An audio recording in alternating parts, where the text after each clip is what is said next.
All right, hello and welcome. It's been a while. We're doing more time again. Guess I can't help myself.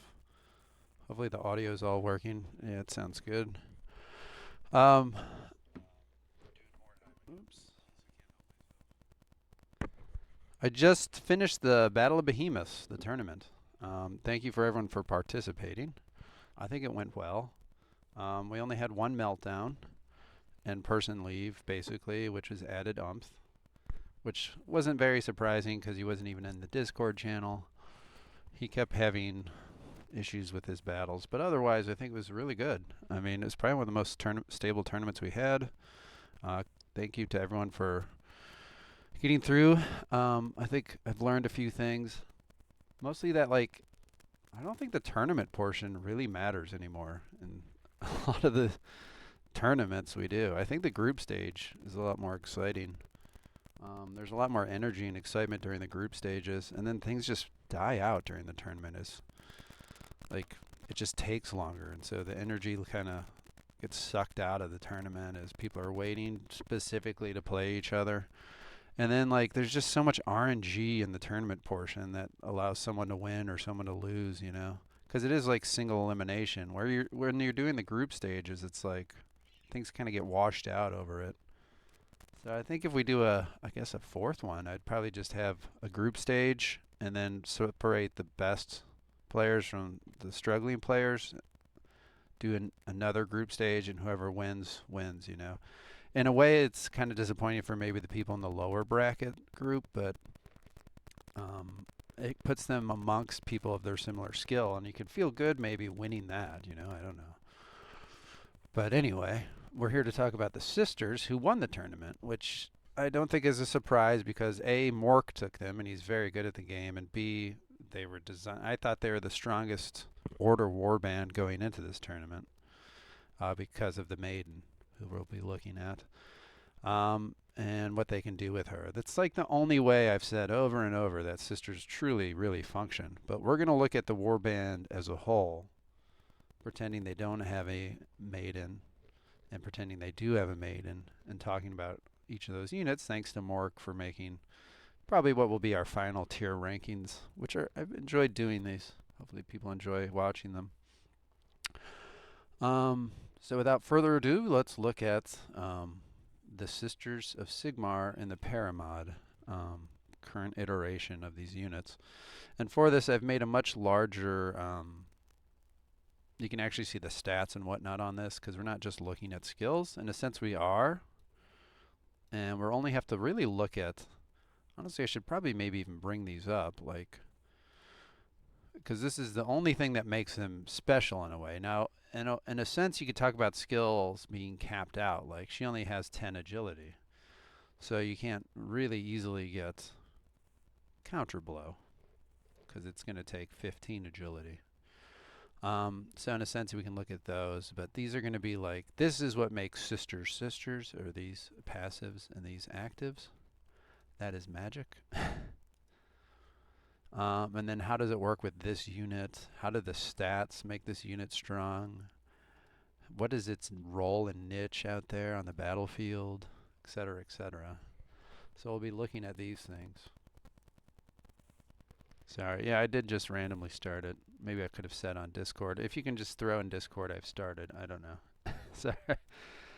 Um, and of course, the spell book is quite unique for the warbands too. This is what makes a warband unique.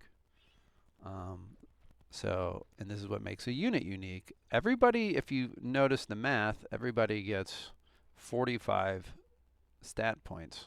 15, 15, 15. So these are also separated out uniquely. So the sisters generally have a lot of mental stats. You'll see this for the units. I don't know why my highlighter.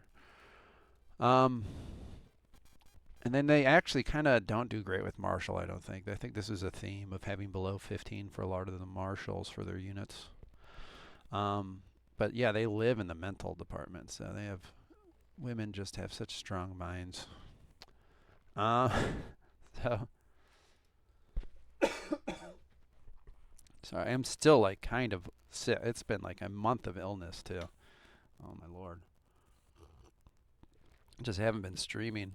They've been sick, and my parents were in town. You know, we all. It's that time of year. So we start with the matriarch. I don't even know how Mork did his list. I didn't even want to look at it because it would be bias inducing, but I've remade it a bit from I think I've dropped I went from 9, I think it was, to now 7 cuz I do think nine's way too many for units. Skills it's like nuanced, but units I almost went with 5, but I looked at it and I thought that wasn't quite enough either to correctly because it's like average, awful, and then like I think you need some gradient in between. Like this is an average unit, this is a terrible unit, and I changed the names.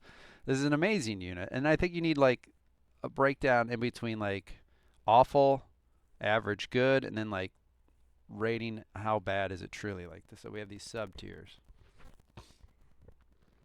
Yeah, it was probably pneumonia. Who knows? I don't know. And so to put something in demigod, I think it really has to be like really powerful. Like it feels bad, but the maiden will definitely go there. She's an impressive, so it should be like a demigod unit, right? Let's get real. So there's like a high bar there. I think there's nothing to be wrong with splitting hairs between demigod and an amazing unit. We want to make this like a really special unit. I'm going to be holding it pretty strictly that way. Um, so coming off with the matriarch, we need to talk about her. So the matriarch is a leader. She can only be a leader, so you can only have one of them, and that kind of enters the discussion as well. The thing about the matriarch is there's only 2 native natural spellcasters that lead warbands. So that means not born leader is what I'm trying to say. It's the matriarch and the magister, both the M units. The matriarch's the order version, the magister's the destruction version. So with that said, the matriarch right off the bat is unique because then you have what the captain and then the witch hunter captain, 2 captains.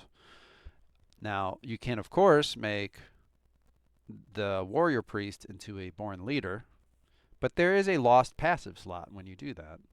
Otherwise, the mercenaries don't have anybody unless they take the warrior priest. That's a different discussion, but so in that sense, she's already unique in my opinion, and that makes her pretty strong.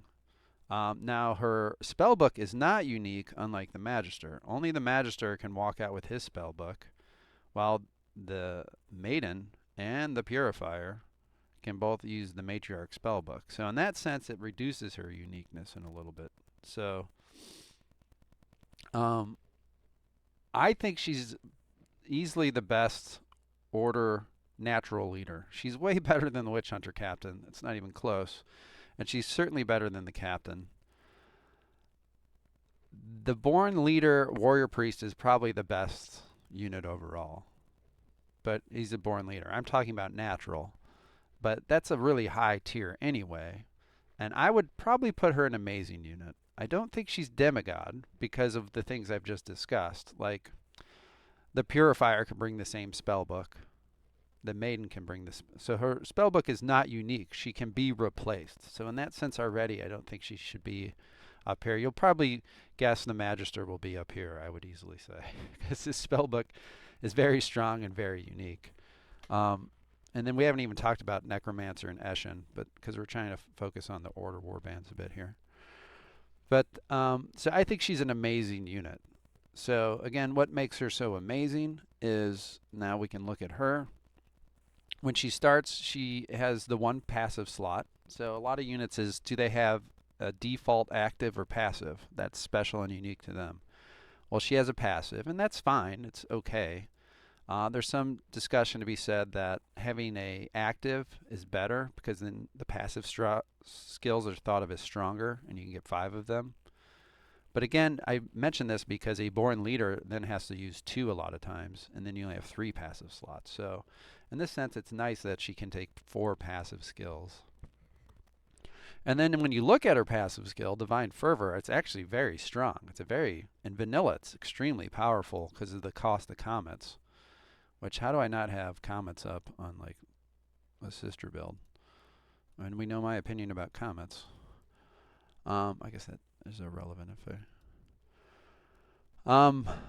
But in vanilla, I only mention it because after a successful casting of a spell, it reduces the OP cost for a melee attack by 1. So in vanilla, comets are 2 OP. So you cast a comet and you walk out there with a hammer and a shield. You cast a comet, swing. Cast a comet, swing. Cast a comet, swing. You get 3 melee swings, 3 comets. It's extremely powerful. And then vanilla, your head's not exploding off on the 3rd comet either. You really don't even have to take a roll on curses. So it's like just so powerful. She's so powerful in vanilla. Comets now are 3 OP, so this is a lot more awkward. It doesn't work nearly as well. Also in vanilla, you could take a 2-handed hammer, which we'll be looking at equipment too, because this is unique to the units. You can take the Sigmarite Great Hammer in vanilla, and you can do comet, swing for 2 OP, and then comet. So you get 3 comets, but 2 big weapon, great weapon swings. You're not seeing a bunch of damage decay. So it's very strong too. So both are very viable. But like now in the mod with comets being 3 OP, which I'm going to talk about comets a lot because this is the sisters. It's just so much less mathematically viable. Now the argument from Paranoia, who is here in the chat, would be, well, you can get back OP a 50% chance. Well, 50% is not 100. It's stating the very obvious. Mork, to prove a point, I think, took innervation helmets to show that, hey, you can get back OP while casting. If anyone watched him at one time at all during the tournament, A, that's unique to the maiden because she has curse reduction, so she's like a vanilla maiden or a vanilla caster. B, her stuff costs 1 less OP to cast, so she has vanilla comets, basically, and just other spells are cheaper. C, he didn't always get an OP back. It's even with the innervation, it's not guaranteed. These are not 100% results.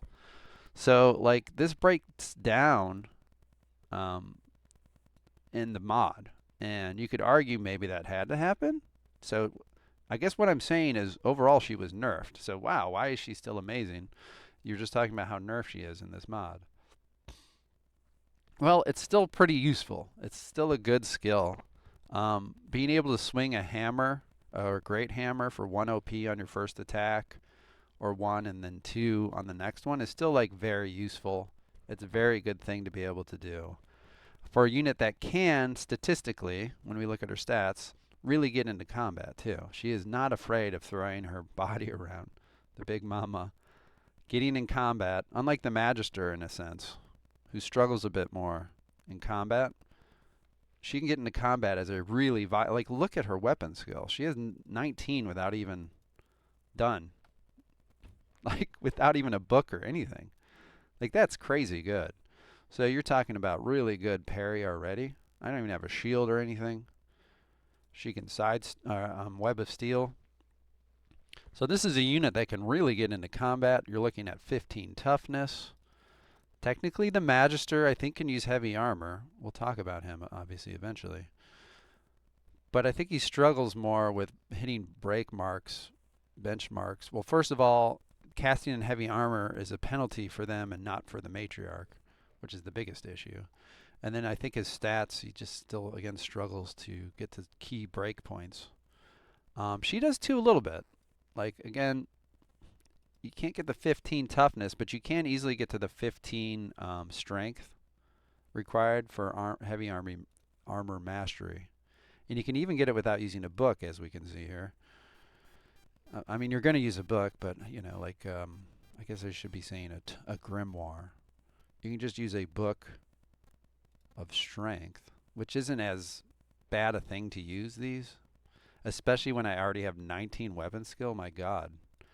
The only other thing you'd want to get a break point to is alertness, right? You can get that to 15 in some builds, maybe. You could argue 15 accuracy. There is a funny build I've done with 15 accuracy with her, actually. And it's a melee resistance build. We'll get into the ways you can build her. I mean, this is going to take a while to do each unit, but here you can see you're at 15 and 9 pretty easily, so you can get the armor on her, which is, we'll talk a bit about how you can build her. I would say the best, purest matriarch that everyone starting the game should build is a heavy armored matriarch.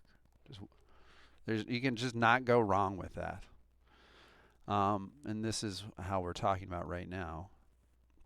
Of course, it takes more now in the mod, but it's 12 in vanilla, but 15 to get to mastery. Now, there's more than one ways to skin a cat. You don't even have to take armor proficient because she's a very intelligent woman. And you want this anyway for your spell book. So a lot of people just take knowledge and Mordheim mastery and then slap on the heavy armor. I would argue that it's actually kind of better to just take knowledge and Mordheim because you can build her two ways now. You can take knowledge and Mordheim. She's at 8 meters movement, and movement's always kind of king in this game. And you could slap her in leather and have her run around in combats. Say you're not as worried. But then you have an opponent maybe you want to armor up on. Well, then slap some heavy armor. She goes down to 6 meters movement. That's just as viable, though. And Knowledge of Mordheim allows you to then pick, do I want heavy armor or do I want leather? It's also viable, I should, as an aside say, because of 4 Sigmar. You can just slap on heavy armor with Knowledge of Mordheim and get back to 8 meters of movement. So I think this is kind of the default way to get her movement going, and it's just a good skill overall. A lot of times I think armor proficient's better, and I think I said that maybe. I didn't say Knowledge of Mordheim was bad, but like I think when discussing about skills, I think armor proficient is still very good, because for other units, I think that's just the better option, and you can still take both. They're not mutually exclusive. So let's see what Paranoia. Okay, just saying it isn't common as much. That's fine. That's fine. And that they do get a lot of mentals. Yes. So I think the best build, slap her in heavy armor, give her a lot of toughness. Again, if you're only taking knowledge in Mordheim, we can take from there and then put into toughness instead. And still slap on heavy armor and get around just fine because of knowledge of Mordheim. I think knowledge of Mordheim is one of the key picks for her. Like 95% of your builds of the matriarch will have knowledge of Mordheim. It's just so good for her because it's so goddamn easy for her to get the 15 intelligence. You'll see this for most units, in fact. Most casters want 15 intelligence just to open up their entire spell book. If you're at 15 intelligence, just take knowledge of Mordheim when you're in the neighborhood. So that's the heavy armor, tanky. I do just fine in the front line. You will struggle to kill me, and I'm a good. Just everyone knows. I hope you do. Like hybrid melee casters are really good units in this game, which is like the heavy armored ones. Like it's basically her, the wolf priest, the warrior priest.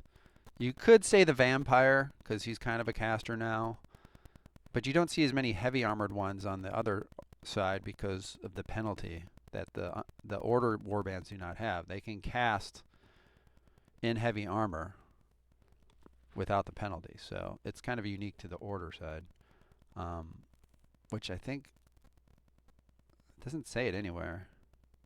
It says somewhere though that you're allowed to cast. It's kind of a hidden thing. Like there's no casting penalty when wearing heavy armor as a divine caster. I thought it would be in here. I think it says it somewhere though.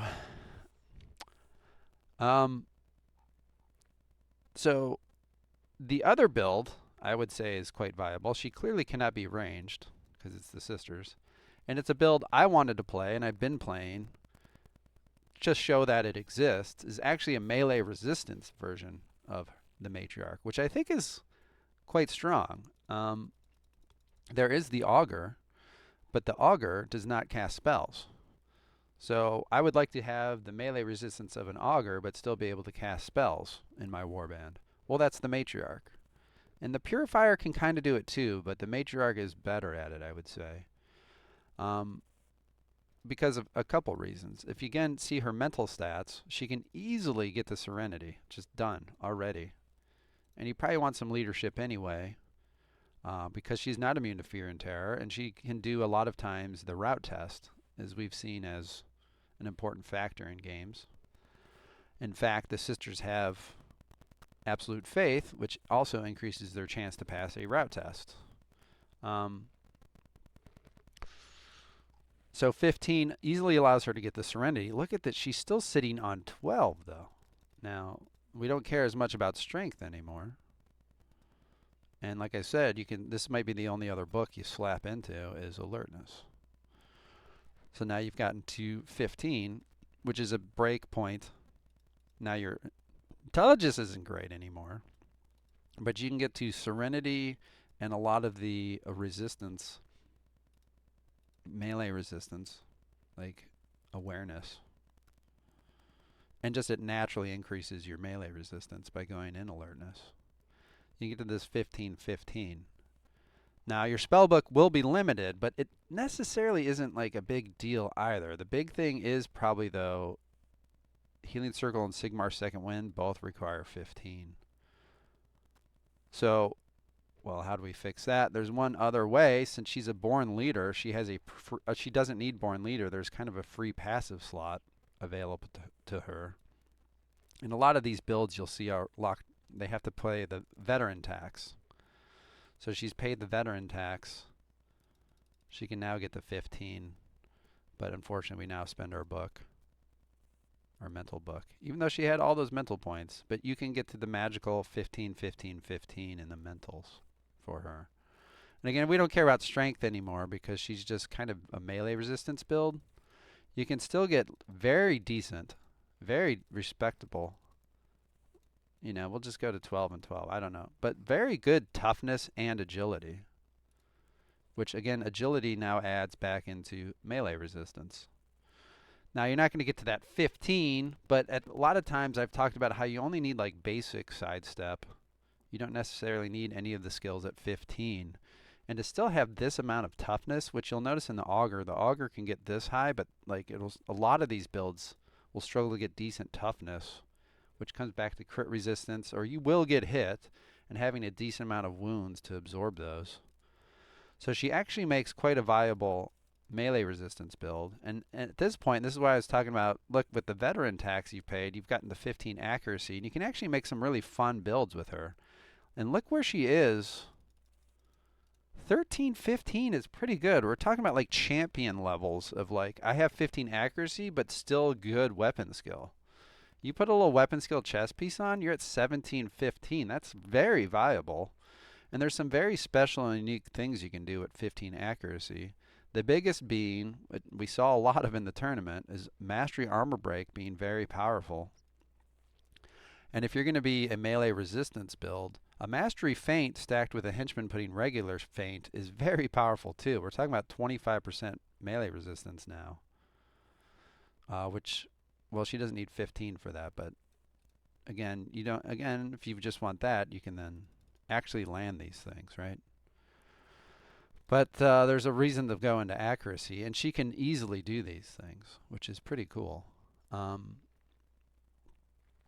As one little aside, getting to 15 accuracy also allows her to make kind of a fun... Oh, I can't get rid of veteran now because of the stats, but you can get to the very powerful weak spot, which helps with Daredevil builds, which she can do. This is another build you hadn't seen in the tournament. I think it would have been pretty fun, but there's a lot of anti-Daredevil out there. You can get to the 15 strength very easily, and then 15 accuracy, and make a really fun Daredevil matriarch.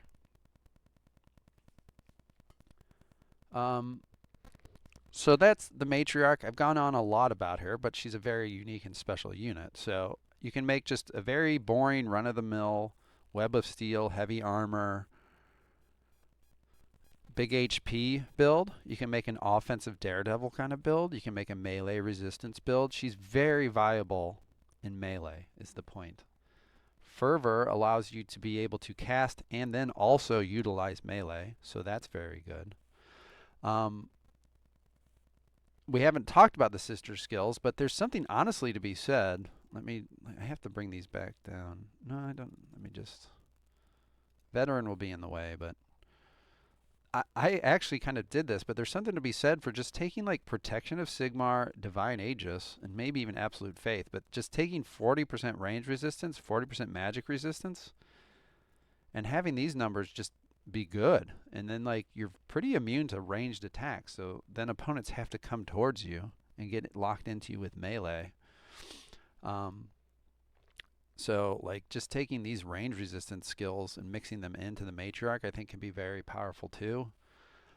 Sisters are really good at magic resistance as a warband overall. And that can help her again as a melee resistance build. A lot of them are weak to ranged and magic, so she can kind of patch some of those holes while still being pretty good at melee resistance. And then what her job also on the battlefield is to kind of stand back and maybe do Sigmar's second wind towards a Daredevil Purifier or the Maiden. Or if it's mixed warbands, you bring in Daredevil, Warrior Priest, or just I don't know, good fucking units you can give second wind to. You can even give second wind to a combat Lad's Got Talent Archer. There's some really crazy fun builds I was thinking of, honestly, because he can take their unique shot, the sniper shot, and so the reload cost won't be horrible. You can just like give really good sniper shots over and over to a Lad's Got Talent Archer. Like this spell is kind of ridiculous. It does take away strategy points, so you can only do so many, which is it's a good thing. It kind of does that in a sense. But I guess you get the point. You can take exhaustion and reload anyway as that guy, but you can get off multiple sniper shots with a Lad's Got Talent Archer by using Sigmar's second wind. Again, mostly it's just used to power up the Maiden, but there's other options available. And then Healing Circle is okay. It's okay, honestly. Like, if you're using her Healing Circle, you're kind of losing. Maybe. But there's some scenarios where, like, a battle was occurring on a flank. You've cleaned it up. Top up everybody and get in and move and have healthy units versus sick units. You know, injured units of your opponent. Like, it's very useful in that way. Her buffs, Sigmar's Might and Blessing of Athleticism, are okay. Sinful Speech is terrible against the AI, and it can be pretty terrible overall if you have unlimited consumables. And the Bob, I think it was very strong, and I knew it would be. So it was like the one scenario where you only had one consumable where it would be pretty strong. Divine Revelation's very strong. It helps with these melee resistance builds I was talking about. So she has a very supportive, good spell book. Again, I think Comets have fallen horribly off.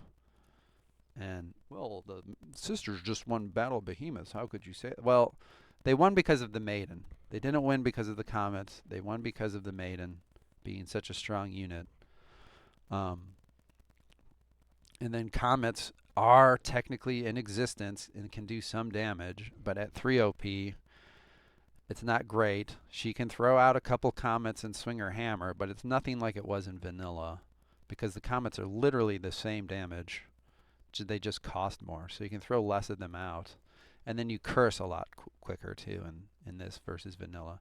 But it is an option to throw Comets, swing your hammer, which is how a lot of people would probably use the sister. So she has the threat of Comets, but also a second wind or buffing her teammates or herself and getting into combat.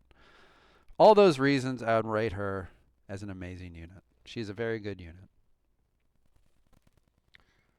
Hey, Mark. So that is the matriarch. I think we'll skip to the purifier because we are kind of talking about spell books. So I guess we'll go to her. There's the purifier. Same spell book as all sisters have. She is a melee caster, but not a heavy armor one. Melee casters are generally just good units right off the bat. You're going to have to find a good reason to say they're shitty. Really, it's hard for a melee caster to be below average. It would really be difficult right out the gate because spells are unique. They're special things that other units just don't get. Her only drawback And it's not even necessarily a drawback, as we've probably seen in the tournament, is she doesn't flee. She has last stand. And the amount of like lures and intimidates in the Bob tournament, like this isn't necessarily even a bad thing anymore, to be quite honest. It's just a thing. So she can't the argument is if I've made a very pure caster version of a purifier, I probably don't want her to be in combat. Now, what can she do? She could just fucking intimidate herself. It's like a reverse flee. You just intimidate them, and then you just go away, right? So, like, this isn't even necessarily an awful thing. Unsettling Charge is probably certainly one of the most confused skills in the game. I'm 3,000 hours in, and I still not quite entirely sure I understand it because after a successful charge attack, so that first part means you roll the dice and you land a hit. You have to land a hit. So you land a hit. A successful charge attack is a weird way to say you rolled the dice and you will be hitting the target. What that does is then break the target's parry or dodge stance. But it also includes Web of Steel and Sidestep, I'm pretty sure. Pretty sure. I think I'm 97% sure. But it doesn't say that. It says parry or dodge. So you're like, oh, it only breaks parry or dodge like basic nerve shot or something. You know, it doesn't say parry, web, sidestep, and dodge stances. Mastery and basic versions of parry and, web. So it basically, but it won't break other stances. It'll only break those stances. So it's a good skill. Just a bit confusing. And now your purifier might be locked in combat. But I have good news for you. She's probably their best melee attacking unit. But no one ever thinks of her that way. It kind of is funny to me. And that's why I enjoyed Mork here and Bob. And I've used previously melee aggressive purifiers. I think they're like very good viable builds. So they're agreeing. It does, yes. But like for vanilla play, like they just are like, what? What? It has to be a charge, so that is fair. But like, you can't just walk in and do a melee swing. So it has to be a charge, and charges are inherently more difficult to land hits with. Versus just walking up and swinging the hammer. You have minus 10% hit chance with a charge, unless you take some of the skills. Is it bull charge? No, that doesn't sound right. It's one of them. Increases hit chance. Assault, I guess. That's critical. I know there's a third one. Strider, I guess. Hit chance of charge. So if you take Strider, it really helps with Unsettling Charge, which is kind of fun. As we've seen in the mod, people are starting to realize Mighty Charge builds are fucking crazy. So she can make a really good Mighty Charge build one time.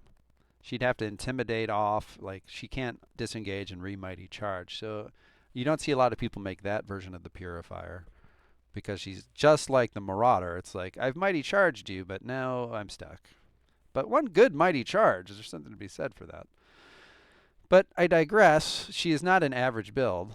I would say she's an amazing unit, to be fair. Now, like we talk about like purifiers or sisters in general with a grain of salt because they can't do ballistics.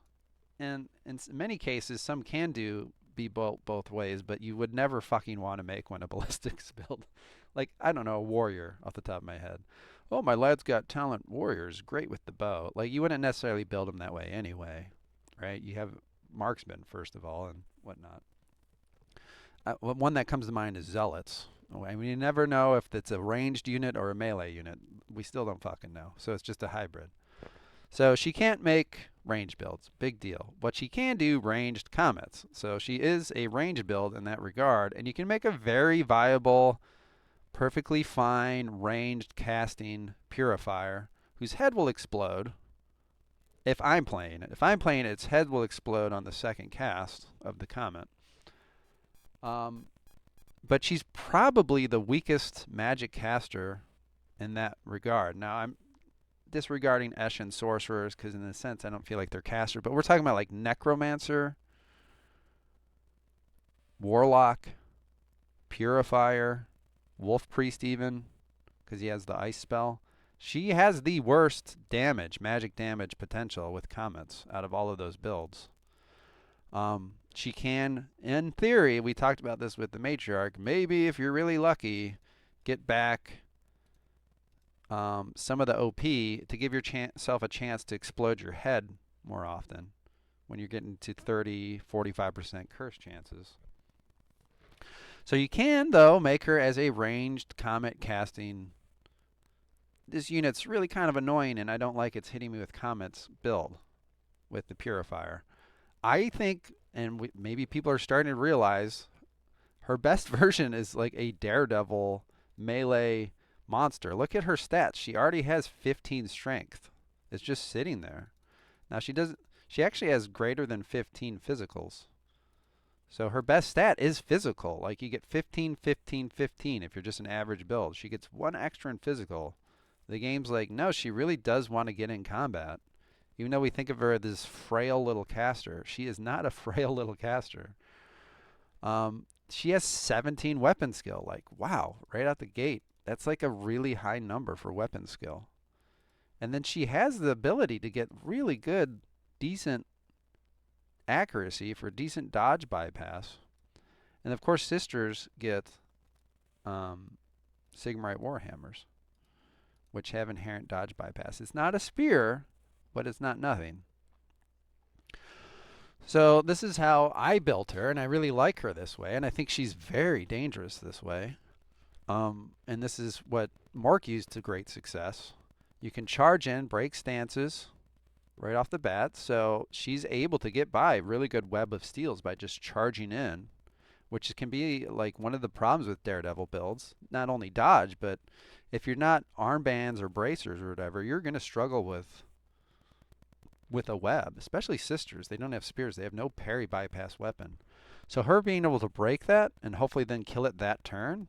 Obviously, if you're seeing a theme, like she doesn't want to get in combat and then be stuck there. Like a possessed or other. She's kind of a glass cannon. If you can take down the units, though, like she can. And, well, you killed my Purifier. Oh, what a shame. I have a Maiden over here. It's very similar to the Cult in that way. Like, I have 2 Daredevil Purifier bullets to shoot at you, which Mork used. He basically made, like, a version of what I would make for the Cult or the Skaven, but for sisters. He made a Smuggler, too. Very similar. I can shoot this Daredevil Smuggler, which was a very fun and cool build. You shoot those bullets, you can't ignore them because they're very dangerous. Well, I still have a giant fucking Maiden over here that will wreck your world, which is what I'd do with like a Possessed. Like, oh, I have a 400 HP Daredevil monster possessed. Oh, you've killed them. Now I have my 650 HP monster spawn over here you have to kill next. You know, it's just relentless what you can do with the Purifiers. Now, this is PvP. In PvE, you want to just be shooting your Purifier bullets out to die. Right? So that's probably why they're never going to be demigod. Like, I still try to do these rankings with like PvE and PvP in mind. So, like, there are issues if you do that in PvP. But in PvE, it's just very viable where units aren't just dying. So, again, she can... There was a version, and I'm pretty sure Dig had one this tournament. And I've seen it in previous tournaments where you can actually make a sort of viable melee resistance version of her, too. Now, you'll never get to Serenity, and she's not immune to Fear and Terror. So it starts to be like, eh. But there is a version where, like, a henchman, you can have her be a little braver with her and not worry about a henchman hitting her. Where you can get decent alertness and agility. I mean, and then you still have, what is it, the Divine Revelation. You know, there's ways to get her a little more melee resistancy. There's Sigmar's Sign of Sigmar and other ways. And I think Dig used this to some effectiveness. It wasn't even against Book Thief or somebody. I remember he had like a very annoying Purifier that was locking up units and they were struggling to kill them. And she did a... And it's funny because you're like, oh, I'm going to get that Purifier. And then they kind of get stuck, you know? It's like, now you're stuck on my Purifier. You didn't realize she was kind of hard to kill, right? And she can get decent agility as well. It depends on how you spend books. You can make a sidesteppy kind of Purifier. But overall, she is a casting melee hybrid unit that is very good at melee again, which is exactly what the matriarch did. So I think this is easily their second best unit. It's probably their best if you consider you can only have one matriarch. And literally, I'm tying them. So could we even say it's their second best? Like, these are the two best units by far, heroes on the sisters. Well, there's only two left, I guess, and then Lad's Got Talent. But very, very strong units. Backbone of the team and units you'll want to be bringing. I think that's enough about her, though. Which would bring us to the subpar units. Which, this isn't even a horribly subpar unit, but it's Sister Superior. Who's your first unlock? You start. To be fair, as far as starting units, you get a Youngblood, a Sister Superior, a Templar Knight, a Night Runner, a Mutant, or a Dreg. Like, I'm a rank 0 Warband. This is pretty ideal. This is very good. This is decent too. These are probably the two best starting ones. And I don't hate the Mutant. The biggest issue with the Mutant is I don't know what the fuck he wants to be when he grows up. Right? Like, a rank 0, a Mutant, I really like Mutants, and we're going to talk about them. But, like, a rank 0 one is very different from a rank 7 fully grown up Mutant. Let's just be honest. So, out of all the starting units, you could do a lot worse. A lot worse. A lot worse. Than a Sister Superior. So that's a minor consideration to take because we're ranking these units. She again has very big mentals. Very big mentals. Her martial is bad. Now this is supposed to be a tank unit and her lowest stats are martial. And she's not a caster, but her best units are mental. That's where it becomes a little awkward with this Superior. She doesn't have any fear immunity. She has nothing special here. Now we talked a bit about how a unit having an active skill unique is kind of special because it leaves 5 passive skill slots open for development. And those are generally thought of as slightly better than active skills. I'll try to bring up the sisters uniques again.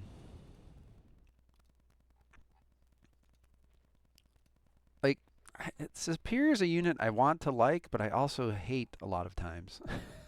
Don't know how else to say it. She's a tank, so she's the first one you're not going to see being able to cast. She also can't shoot, so she is just a tank. And the way she's used by the vast majority of players is not even as a tank. It's used as like a buffing unit. So generally when you play in combat, you want your tanks up front. Well, this tank is busy throwing around 4 Sigmar and then staring as everyone runs off in front of her. That's great if you're like a caster or a range unit. Good, they're in front of me. It's awkward as hell when your job is to also be out front. And then exhaustion used to be 12, and you'd get 3 SP in vanilla. Now you only get 2 SP and it costs 15. You know, it's a little awkward now because she used to be able to kind of do exhaustion and run around and catch up with the units. Now you're going to have to really invest in that to try to catch up. And like exhaustion is a big way to fix that. But again, vanilla, you get 3 strategy points and it only takes 12. So we've lost some damage here, you know. Kind of hurts a bit. This was also, if you look at 12 exhaustion mastery, this was armor proficient mastery in vanilla. It's not anymore. She's really been hurt by the mod. Really, truly. Which is why I'm probably like, why don't I like her as much? I really don't. Like, because you could get armor proficient mastery with 12 strength. You would have exhaustion mastery with 12 toughness. That's great. And I still haven't used the book, you know? It's just so much harder for her in this mod to function. So you're spending books to get either to the strength requirement. Now, even the intelligence isn't at 15. You were talking about books to get to knowledge and Mordheim proficient. You can get there. You can't. We're going to talk about builds that like literally can't even get there, and you're like, "Fuck my life! Like, what do I do?" Luckily, she's at some breakpoints. just fine. She can get there. But we talked about she has kind of issues with leadership, right? Right? So it's just a bit more awkward for her in the mod, and I think she's lost a lot of power for it. That said, I think she's still okay. She can be okay as a just melee unit. You can pay your veteran tax maybe to unlock some of these too, because she has an extra passive slot available. And I think a lot of times I do just pay the veteran tax with her. It's just another unit. It only takes 4 skill points, but now those 13s are becoming 15s, right? You can get to some break points. She struggles a bit more with Daredevil. You can make her a Daredevil build. And I've looked at it. I've actually done Daredevil, Frenzy, Second Wind, Sister Superiors, and it's kind of fun. Because it doesn't always have to be the Maiden, but as I've just said, if I was going to do that, I would definitely do 2 Purifiers in a Maiden and not 2 Sister Superiors in a Maiden. I think the Purifiers just bring more to the table. So, again, what is the point of my existence? We're looking at the tier ranking, like where do I fit in? The biggest thing, again, for her is 4 Sigmar. This is no joke. What is it, 3 meters for 1 turn in vanilla? It's been a while. It could have been 2 for 1. Now it lasts much longer, so you get a lot more movement out of her. And I think the best versions of her does ultimately take exhaustion. But like, what is she doing? Like, again, she's falling behind. She can kind of babysit and guard your matriarch or your purifiers. So when units do come in, she can then throw herself on them. She's kind of like leftovers. Like, oh, there's a unit. I just throw her on that unit and lock it down a bit, you know. A lot of times she's just grabbing a henchman trying to come through, which just doesn't feel good as a hero. 2 SB, 1 turn.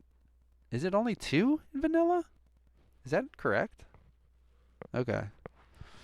It's tweaked. I don't think it's necessarily better or worse. Like 3 turns is definitely a win, but what people would do in vanilla is make the Sister Superior slow. You'd have the units you want to give 4 Sigmar to right above her in the initiative order, and they'd spend 1 SP and delay. Then you'd put 4 Sigmar on them, and then they basically had 4 Sigmar for 2 turns at a cost of 1 SP. Very, very common in vanilla. Just like we used to do with vanilla, with 4 Sigmar, or not for Van Hell, call it Van Hell and stuff like that. You'd want to make these spells last longer, or these skills. So you just do delay. Like if you ever played Vanilla Sisters, it's like, God, fuck, they just delay constantly. It's probably still that way in vanilla. Because they're buffing and moving around and getting buffs. It's an annoying play style, to be quite honest. So if we look at these unique skills too, like dodge build, am I really making a dodge build with her? Not really. Righteous Fury. Again, previous tournament, I played Sisters and I was trying to stay true to what they really did. And I made 2 Mastery Righteous Fury Sister Superiors. I fucking hated every minute of it, to be quite honest. Everyone was patting me on the back. Oh, that was great what you did. It wasn't that fucking strong, I'll be honest. And this is worse than Overpower. One of the most ridiculed skills in the game.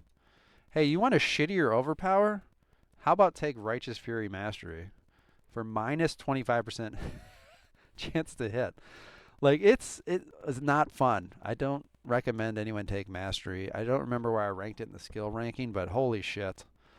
Sign of Sigmar, she's not really a great melee resist build. You can again make her that way.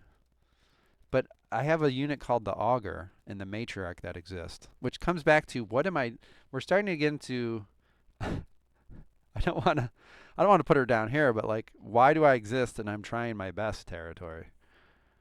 Hey, I want to be melee resist. Well, I'm better at it than you, and I'm better at it than you. And I can kind of do it too, and really I fucking do it great as a henchman. Like, how many melee resist units do we need on one team, right? Oh, okay, I'll be a Daredevil. Like, well, we fucking do it better than you. So this is what I'll talk about with the Marauder, like, too. There's other units. It's like, why do you exist when these other units are doing your niche better? getting her into heavy armor is just awkward while still having some toughness and whatnot. You can't get to the big HP breakpoints. Like, we can just look at it. Am I even paying the veteran tax here? Yeah. Um, let's get rid of that just real fast. So, again, I have to use a book or pay the veteran tax to get to that 15 strength. And I'm at like this 1311. Like, what is this? What is it? This isn't unlocking anything exciting for me. You're not getting, oh, we gotta go to passives. The Hardy's at 15, right? Like, I can't get to that. Armor Proficient's at 15. Like, she's really struggled in this mod to exert herself. And really just comes down to someone buffing movement on the team. What is Frenzy's 15 or 12 too, right? Man, I can't get to that. I can get to 12, but now I'm using the veteran tax, or I have to use a physical grimoire and a tome of strength to get the 15 and 12. You run into this with certain units, like the Black Skaven has similar problems like this, where it's just like, man, I just cannot hit these breakpoints, and then I can't fucking use it. Are you kidding me? SP? I'm blasting all my SP on 4 Sigmar. Web? That doesn't exist.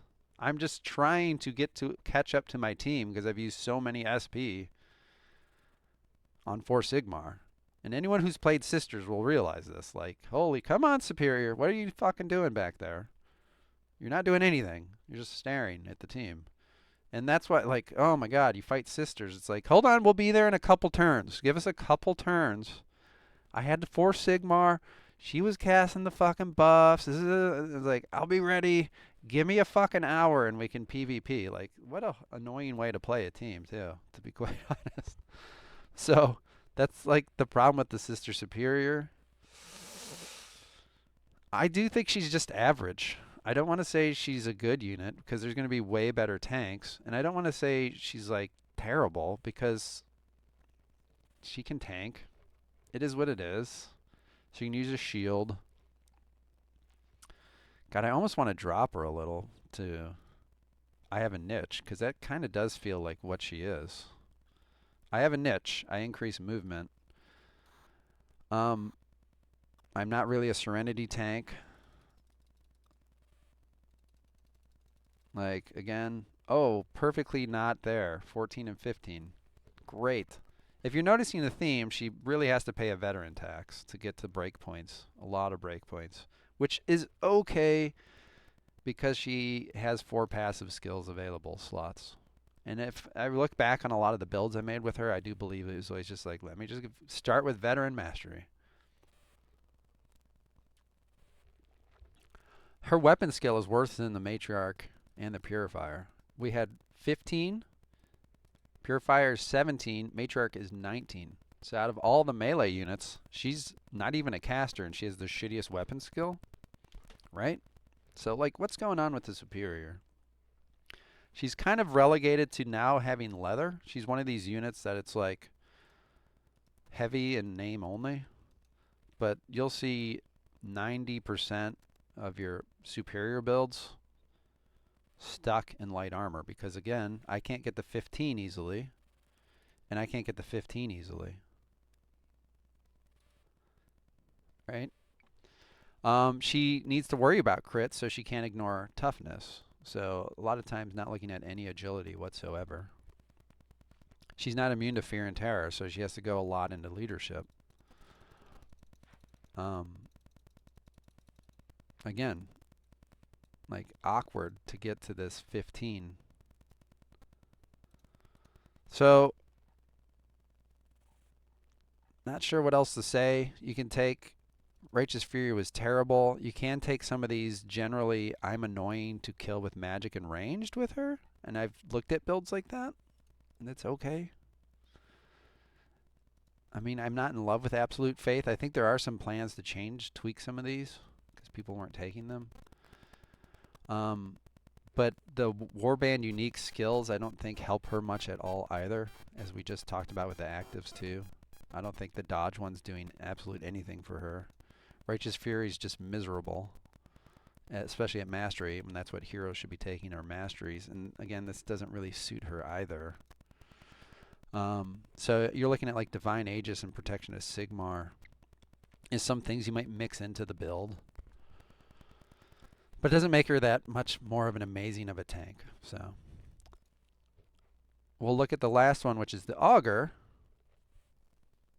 who again has the most stats in mental. Like again, it's a theme with the sisters. She's the born leader, so we'll have to look at two versions of her. We'll start with the hero version. The Augur. It's like a unit you love to hate and hate to love. She's really good at what she does. Like 20 alertness. Like, are we starting at 9? Are you kidding me? This blind woman? 6 agility, 16. I mean, there's only one way to make her. And that immediately, I think, hurts a unit. Now, you could be the best version of what that is, which she kind of is.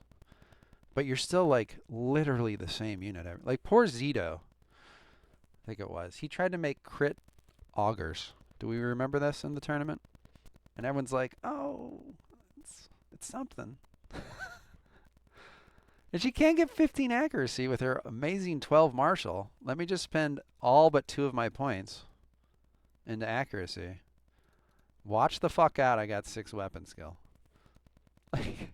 Like, she can't do anything but just stand there. And she doesn't cast spells. Because other units can just stand there while casting spells. She's really good at standing there. Let's not get that mixed up. In fact, she can actually take good advantage of these skills. Divine Aegis, not absolute faith. Protection of Sigmar. You could talk about absolute faith because you can go lower on the leadership. But melee resistance tanks are weak to like ranged and magic, and she can kind of fix those problems. You have to go to 9 here. And this starts to become a problem with the hero versus the born leader. As you start to run into these bottlenecks, you can't get the Serenity. Part of me almost thinks you don't build a... I went back and forth all over with my Augur, if I make Serenity or not. But you now have to use both books on leadership, Mental Grimoire and Leadership. And now you get to that 15. You need the 9 to unlock these. You don't necessarily, to be fair. And then 15. 15, 9, 15. But like this is a big deal right here. Getting this one. Being able to have like really decent magic resistance while also being melee resist is kind of a big deal for her. And we talked about this with the Matriarch. You know, if 9's not terrible, but like 15 and 9, she's a little low on the crit resistance. You can get her. That's hit chance, but you know, it's 9%. You're really going to have to use a luck rune. So if she does get hit, you kind of watch out. Yeah, you can do it 6. But like, is 20% moving the needle much, though? Maybe. I don't know. What else do I spend the books on, though, too? But anyway, we're like, she does one thing again, right? She just does one thing. She's a melee resistance build, and she's pretty fucking good at it. She has Sigmar's Sight, which of course gives you the range resistance, but you have to redo it every turn or you lose it. So, and always knowing where traps are and where units are is a big deal. She has 7 meters movement too, so she's kind of the scout for the team. If there's dudes standing around in Overwatch, here comes my Augur, like sucking them up like a Hoover. I talked a bit about this too. I actually made my born leader one in the previous tournament this way. But she can get to that 15 and then like proceed to miss all 3 of her swings against a target. If you're just a melee resist build, you better bring something to the fucking team. She doesn't bring magic, so at least you can maybe just go in there, swing 3 times, and hope you land a mastery armor break. Because she ain't doing much else. At the same time, though, you need to waste an attack on feints usually too, though, right? So you can like feint and then hope you armor break. But you're probably just being stonewalled by a fucking web on a henchman, for Christ's sake, right? Like feint can last 2 turns. So turn 1, you get the feint, and then like try to get the fucking armor break, get lucky, but you probably won't. But next turn, maybe you can just attack, and then finally armor break. Like, what are we doing, right? So her offensive output is just terrible.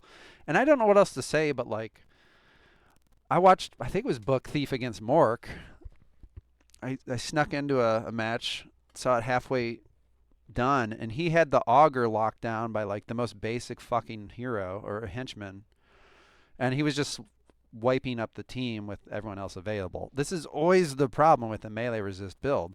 If you just like lock her against the wall with a henchman or something, it's fucking dead for all intents and purposes. It's just dead. If you're me, you just get 5% rolls and you just fucking die anyway. Intimidate her off, like lure her. There's just so many ways to just neutralize them anyway, right? The biggest being like, oh, you're busy holding down a demon, or you've been trapped by a henchman. Now I'll just go kill the rest of your team. It's always just the problem with her. And it's a reason we rarely see them. So I have a niche. It's a melee resistance build. I can't fucking do anything else otherwise. And we're going to talk about like the Born Leader version. And I don't think it changes much, to be quite honest. You just lost a passive slot. And you've taken away an amazing unit. That's all you've really done, if we're going to be honest.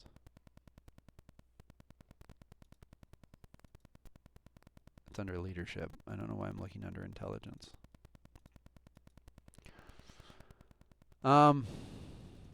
So you've made some breakpoints, right? We were just talking about how I need to use books. Now I'm at 15, 9, and 15 without the books. This is like the one thing it does pretty good for her. I'm now at 15 and 9, and I didn't have to use the books there, so now I can use a book of weapon skill.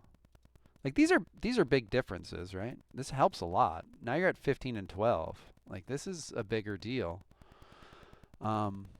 You've lost the passive slot now though, right? So now you've probably cut magic resistance. It's kind of a wash, right? You're going to take awareness. I want to be a melee resistance build at the end of the day, so I have to take my melee resistance stuff. All right, well, I'm a melee resistance build, so I've taken shield specialist. Where the fuck is my magic resistance, right? Done. I can't take magic resistance now. I've almost made the build weaker. Yeah, but I got a little bit more toughness and a little bit more agility. So I think it's a wash overall.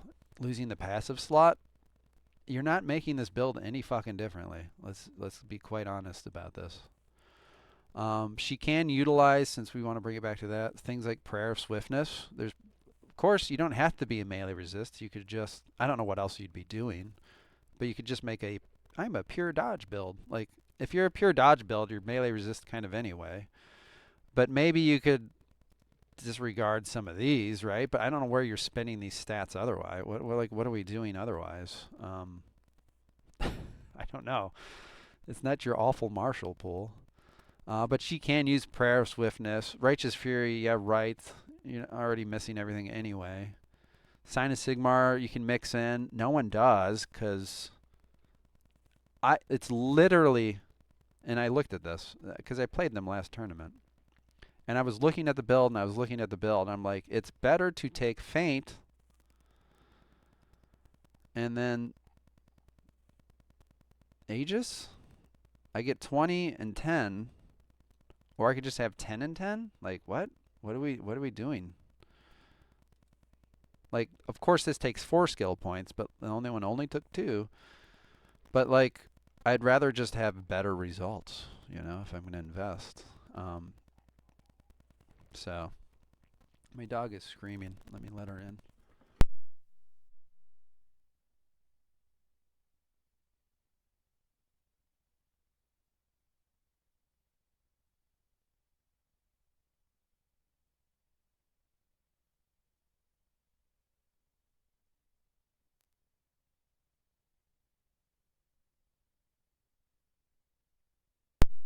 As I stepped away for 2 seconds, I realized I'm wrong. It was actually mastery. We're talking about mastery. So it is like way better. This is 5%. So for mastery, I'm using 6 skill points to get 10 and 10, or I'm using 4 for 10 and 20.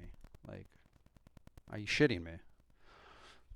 That was the math I did. I was like, well, for 6 skill points, I can be worse off than using 4. That's quite the bargain. Which is why hopefully this will be changed. Literally careful approach, too.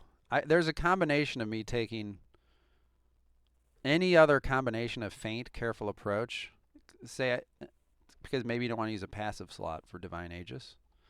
So just take careful approach and feint. You're still at 10 and 20. Well, you've used your 3 strength, 9 weapon skill OP on careful approach, though.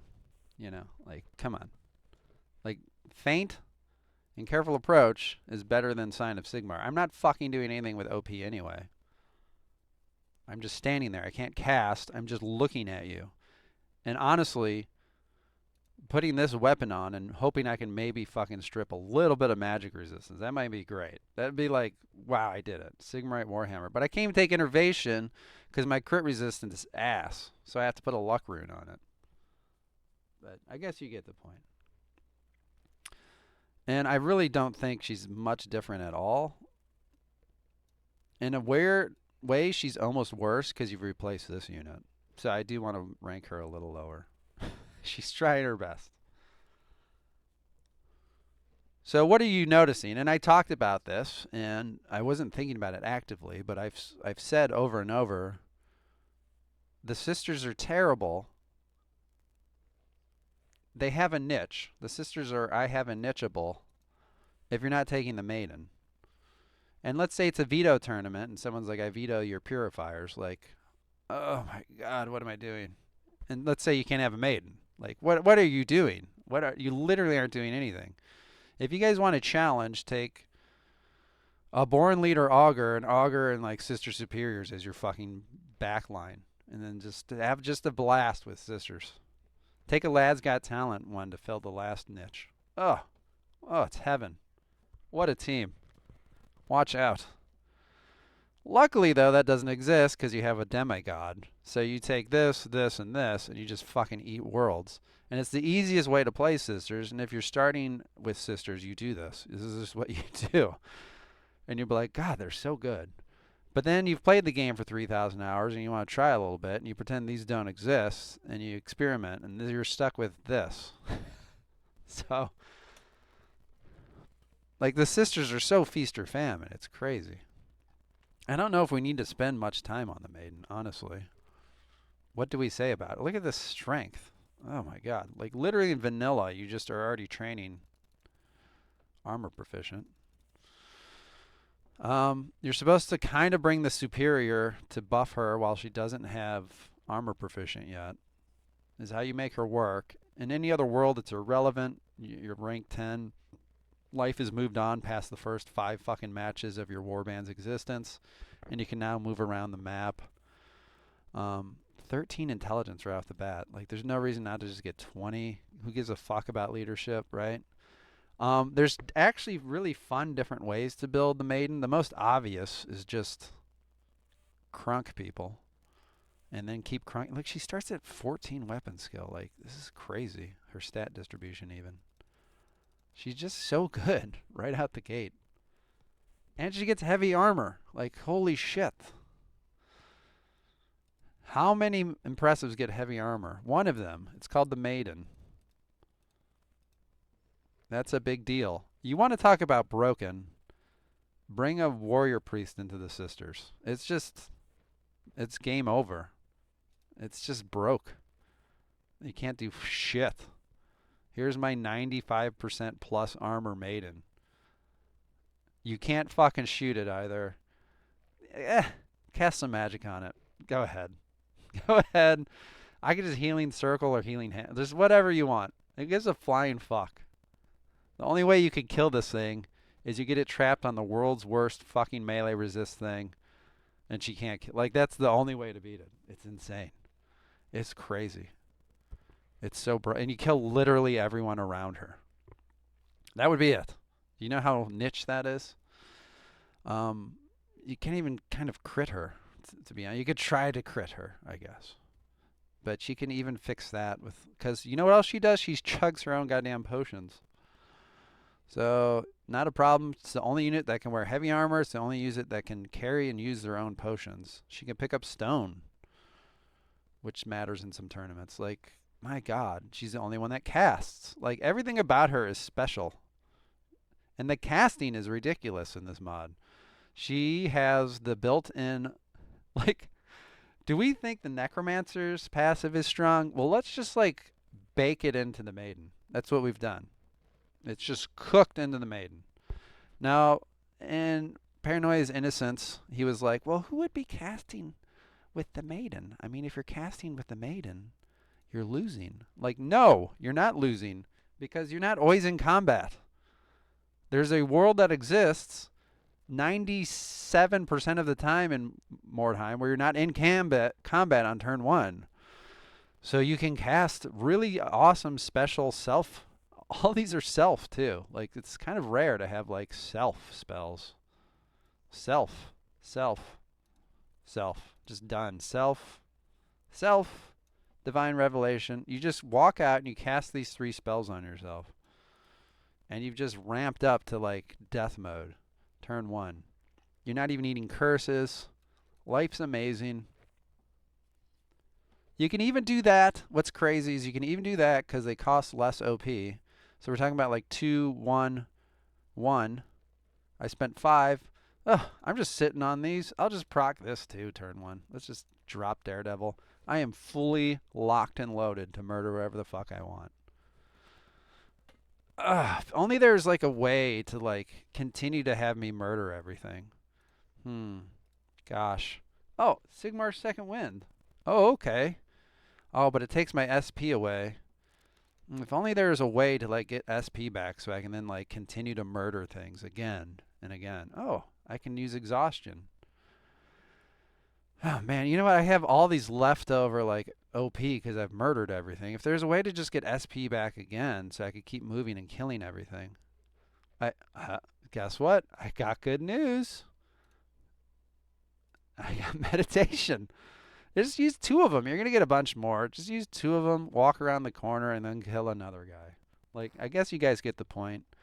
And this is actually a way, I didn't even talk about this with the Superior, but I actually kind of like this build.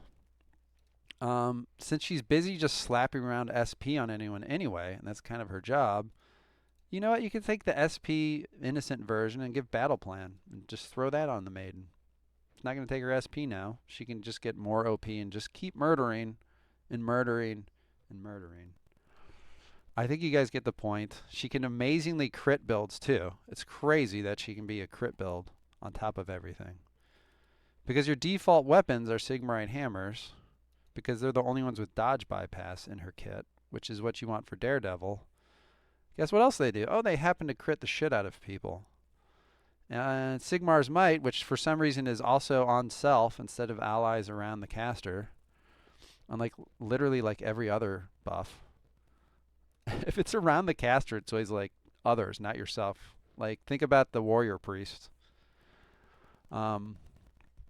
Maybe there's some others, but like this is self also. So she self increases.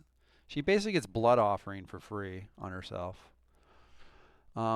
So she gets 10% crit, and then she gets the crit hammers, and then she gets good accuracy.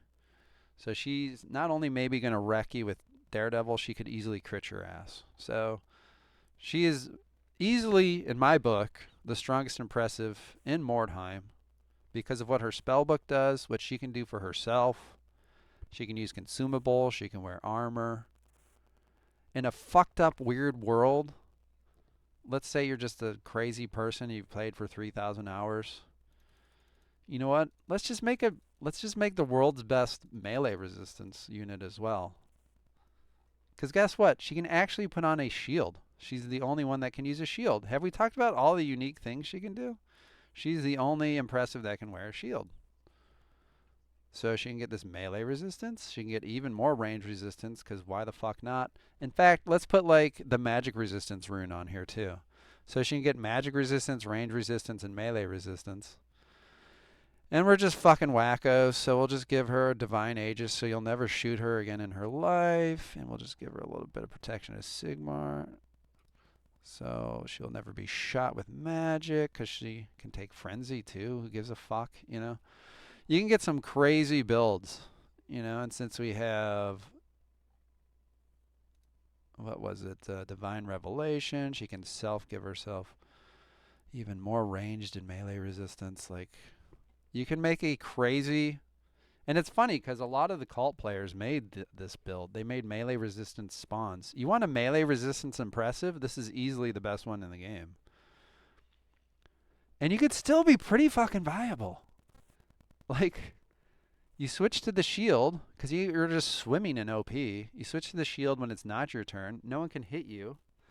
And then you switch over to dual weapons and start clubbing people. Maybe only for 50 damage. I don't know. It won't be off the chain. You could still easily just crit the fuck out of them because you're casting Sigmar's Might on yourself and have crit weapons. You don't even have to Daredevil, but maybe you do because you can. You can still just crunch people and be a melee resist build. So I think that's enough about the Maiden. She's the best unit in the game. There you go. And this is what is the bread and butter of this team. This is ultimately the best and kind of only way to make sisters if you want to be competitive. And this is what we could do in Bob. You literally had to take the best unit in the game. I'm sorry, but you have to bring the best unit in the game every battle. Good luck out there. It's going to be tough, but we wish you luck. Well, who's supporting these units? These fucking hammers. I never know which is which. Okay, this is a sister. She's got claws. Sisters have claws, I guess. I'll just put it up here. What is the sister? We're looking at henchmen now. I know I'm leaving the heroes, but let's talk about the henchmen. I don't know. We'll have to get the DLC eventually, I guess. Oh, I just picked her. A sister is like, there's a niche of henchmen in the game that are just melee henchmen. Like, she literally can't be, and neither can the novice. Now, technically, the warrior can, and other, like, the warp guard technically can. But, like, what you would call warrior henchmen, Dark Soul, I guess the Zealot.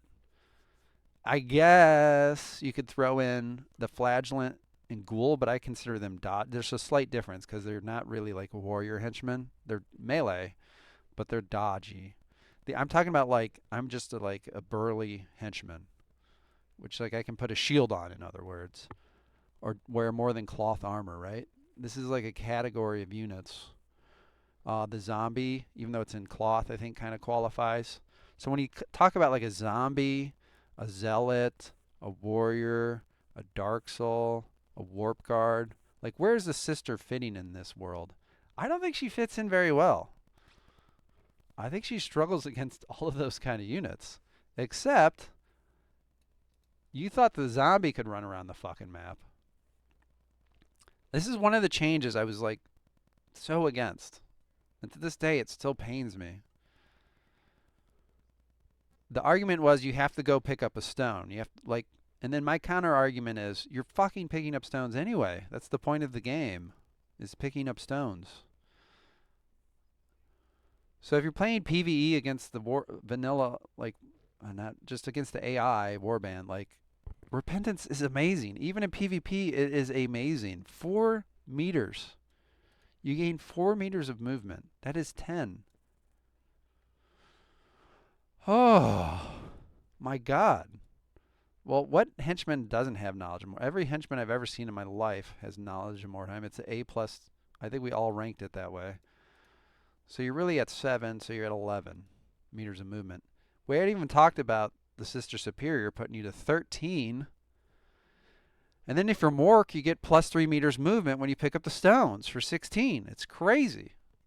Because if I'm not throwing punches at Mork, what is the point of these? He loves catching random strays.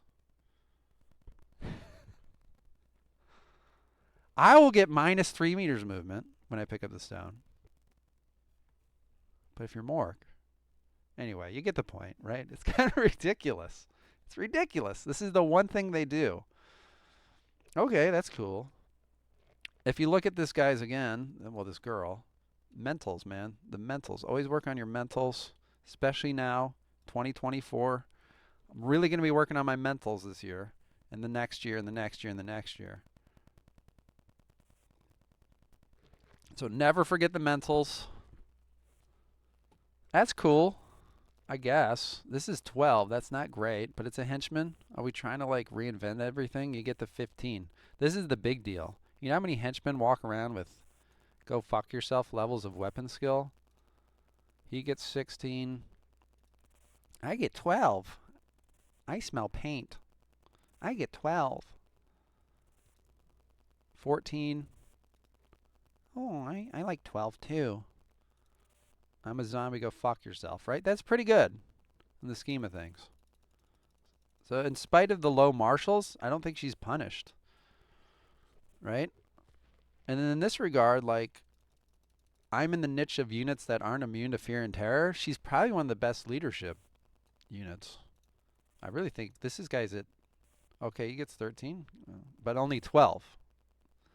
This is actually, we'll get to him. But if you want that knowledge of Mordheim, you're really actually at 9. In the Zealot, he gets 12, but only 13, right? So you're starting to see he gets 12, but only 13.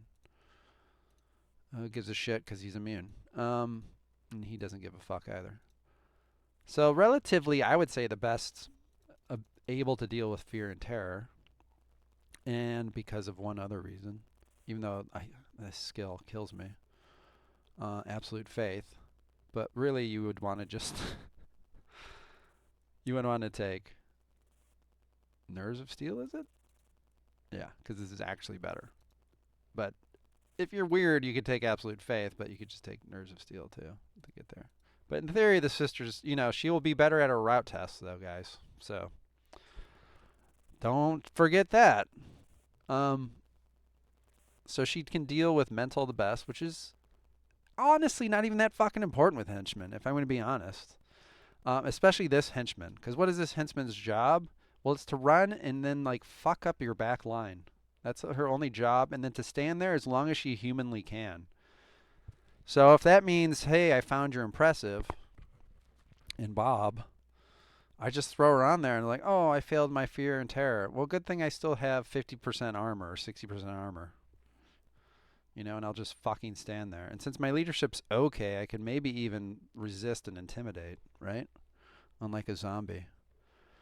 And that's what her niche was in Bob. And it's an okay niche. She can maybe parry you. She's not going to dodge. But she does her job of running and sticking to the back line and locking down an archer or locking down a mage. Like, if you're playing the sisters, you can't go out in the open. It's honestly like playing sisters is not fun. Because like I said earlier, they're busy spending fucking 3 rounds buffing and walking around. And then they're like, you have to stay in buildings and not even show yourself. It's just true. Like, because they'll comment you or they'll just fucking send a 120 meters movement sister to lock your ass down. It's just, ugh. Right?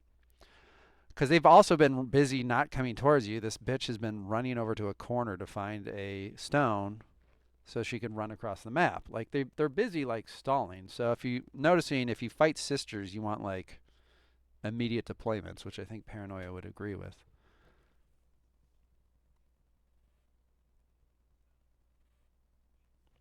He's saying they can cannibalize each other with the stone. I don't think so, necessarily. Because stones usually come in clusters, and then you just have to kill one unit, find one chest nearby, and you just keep recharging the repentance. The biggest issue is if you're going to eat stone debuffs or not. I actually ran a lot of my sisters with, like, the stone resistance gear, especially in PvEs, just fighting the AI. It's some of the first things you find as far as enchantments or like the stone debuff ones for your shield or your head. Like, you always get them really early. It's got to be from story missions or something. And you slap those on there and you have immunity. And you pray at the cart. A lot of times you can pray at the cart right away. And you're going back to the cart. You pray at the cart, recharge, repentance, back into combat right away. You're lapping your sister. Sister Beer's like, hey guys, I haven't even left the fucking cart. You want another 4 Sigmar? Here you go. Here you go. I've just been hanging out, drinking a beer. Here's another one. Get back out there, girls. It's already been an hour though. You might want to get into combat soon. You know, you're supposed to be playing a game here. That's your sisters. She can wear heavy armor. This strength's not going to hurt anybody. I don't know what to say.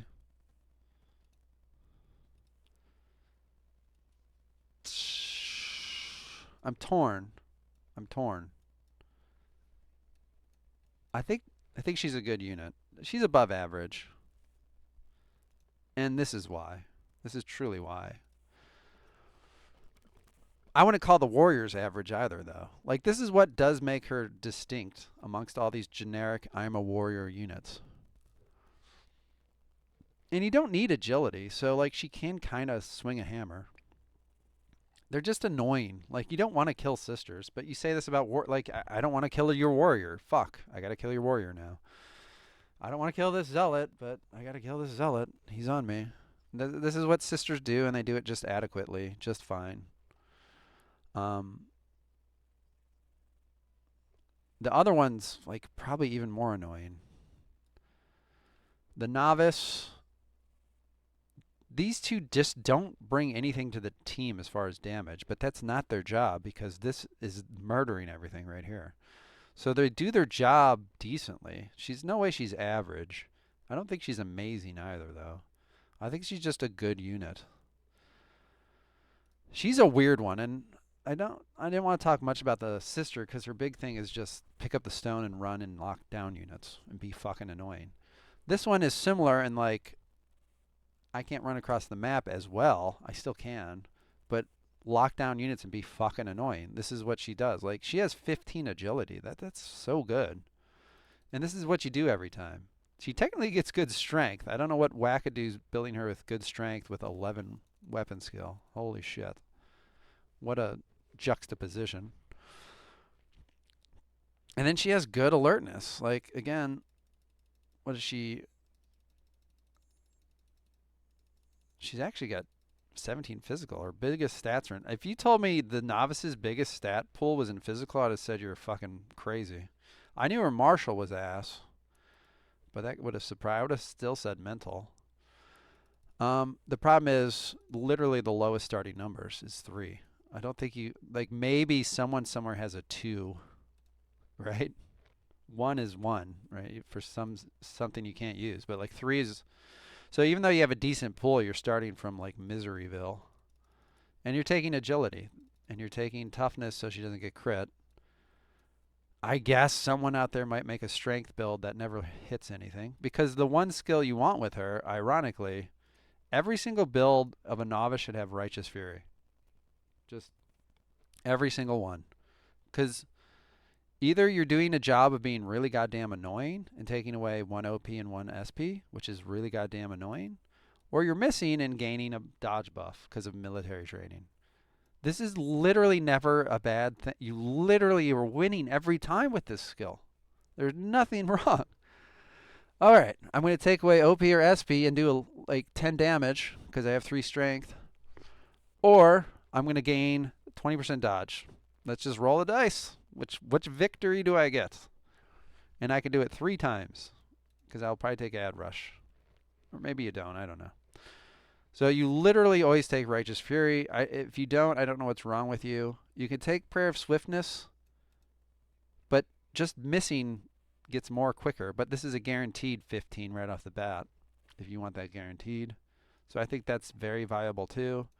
No one's taking this. It's hell on earth. And then this you can do because she can kind of do Serenity builds, but again, you probably will just take the other better version. And then these are fine too. Like mixing these in as just being a really goddamn annoying unit to kill is just fine. This is your best magic resistance in the game. That and Zinch warding for just 2 skill points to gain 20. It's the best you can do. Makes her harder to kill because they usually don't have a lot of HP. And then the other weird thing you do with her is, since I don't care if I miss, you can actually just pump accuracy. Because you know what? If I miss, great, gaining dodge. If I hit you, you might get crit. You're going to get Righteous Fury crit, bitch. Like, it's just a win every time. So in a weird way, you can make, and then you got the Sigmar Might Girls behind you, right? And you can do swift counters and kind of weird shit like that because you have decent agility. Counter blow is what I want to say. You can get some crits off. And if your henchman's critting you, the henchman that's job is to just stand there, but she gets a crit on you, you're losing the match. I don't know what else to say. So this girl can just come out and give you a, we'll just say 10%, 10 to 15% chance to just win a match. Because that might be her crit chance with the buffs on against your standard, I'm trying to avoid being crit kind of builds. Right? Because she gets her Sigmarite Warhammer. We're at 24.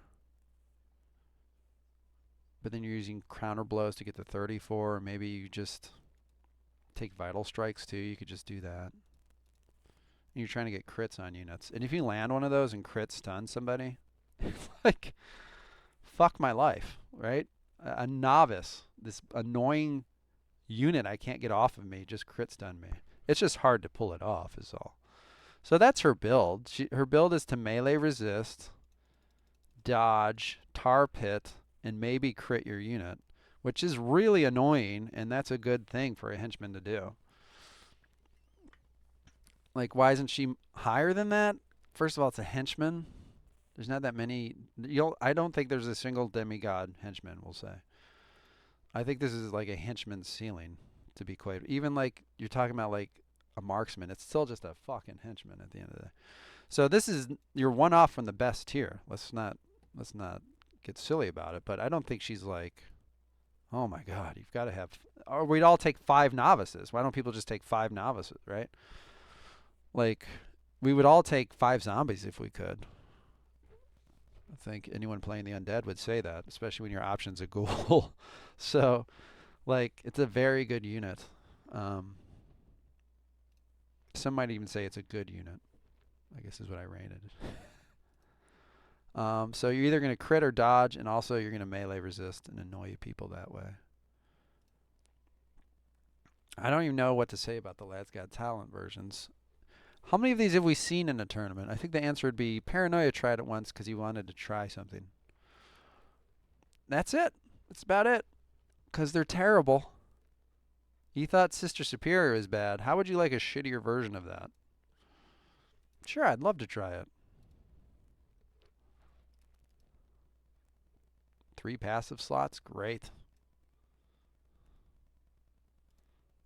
And it's not even a lad. It's a lattice. It's a laddie. This ain't no dude. What is a female? A lass? A lass has talent. Lads and lasses. Oh boy, if you like 14, this is the build for you. If you love just not hitting things, I have got 4 of them. 4 out of 9 for you. Almost 50% of your stats will be perfectly fucking annoying. If you thought the Lads Got Talent tax was already bad, let's also have to take the veteran tax. Whew, what a build. Well, I don't care about leadership or alertness or accuracy. Okay.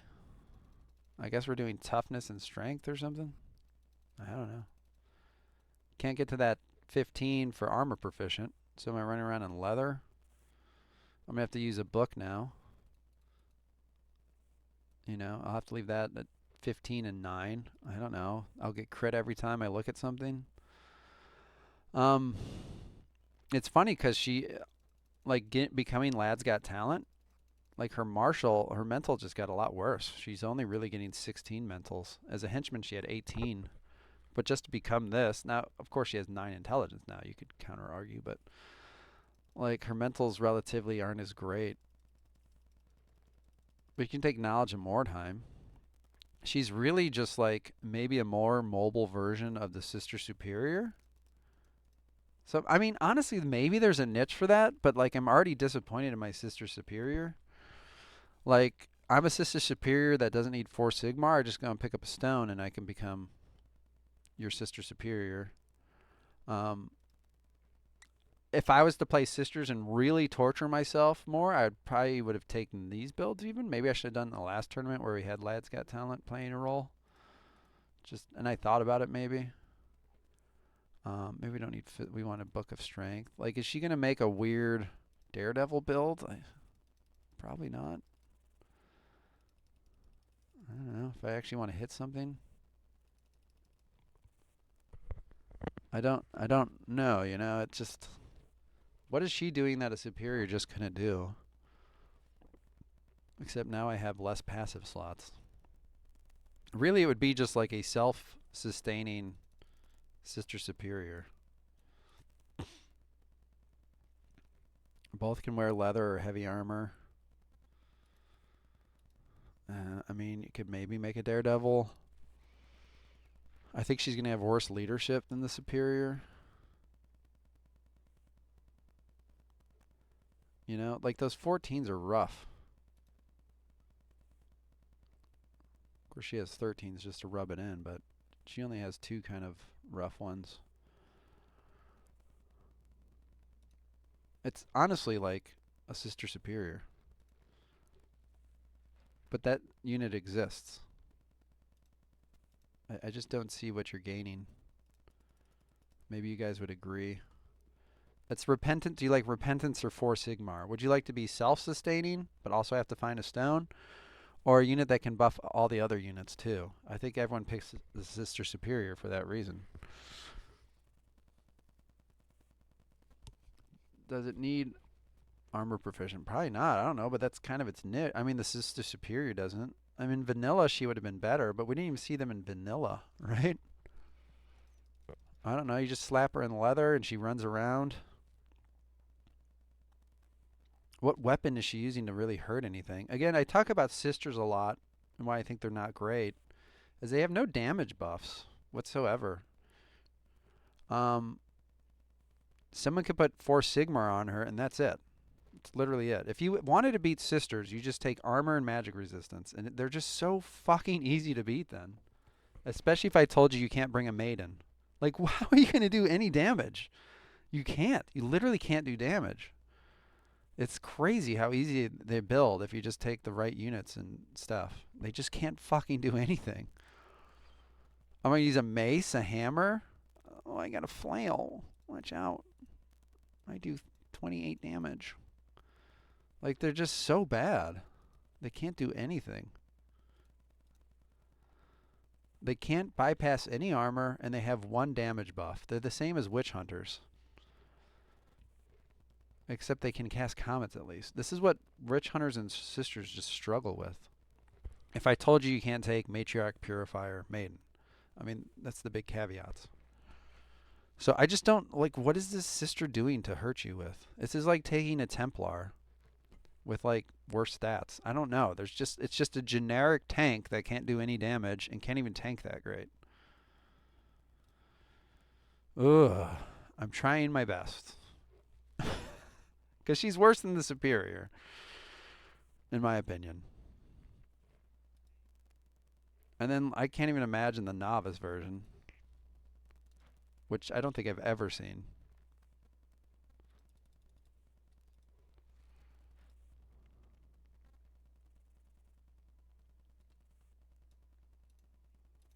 Let's see how many 14s are in this one. We got a 13, a 14, a 12, a 12. Woo! So I want to be an augur. I really want to be an augur. This is what I would think about her. Like, I just want to be the augur, but with military training, with more dodge instead of vision. I don't fucking know. Without serenity at all. Like, oh my god. Like, what? What? What? Oh, what are we doing? You have to pay the 9 to get to. Now I'm a hero with 12 mental points. Like, oh my god. What are we doing? There's no serenity. So you're only going to go dodge, but if you face a unit that reduces dodge to nothing, what is that? The fear test? If you have any fear test, you won't even be good at dodging. You have one dodge, one agility. Oh my god. What is happening?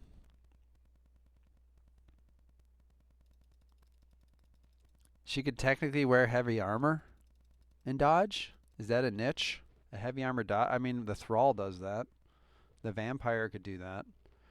Not a fun niche. You don't see it often. Um,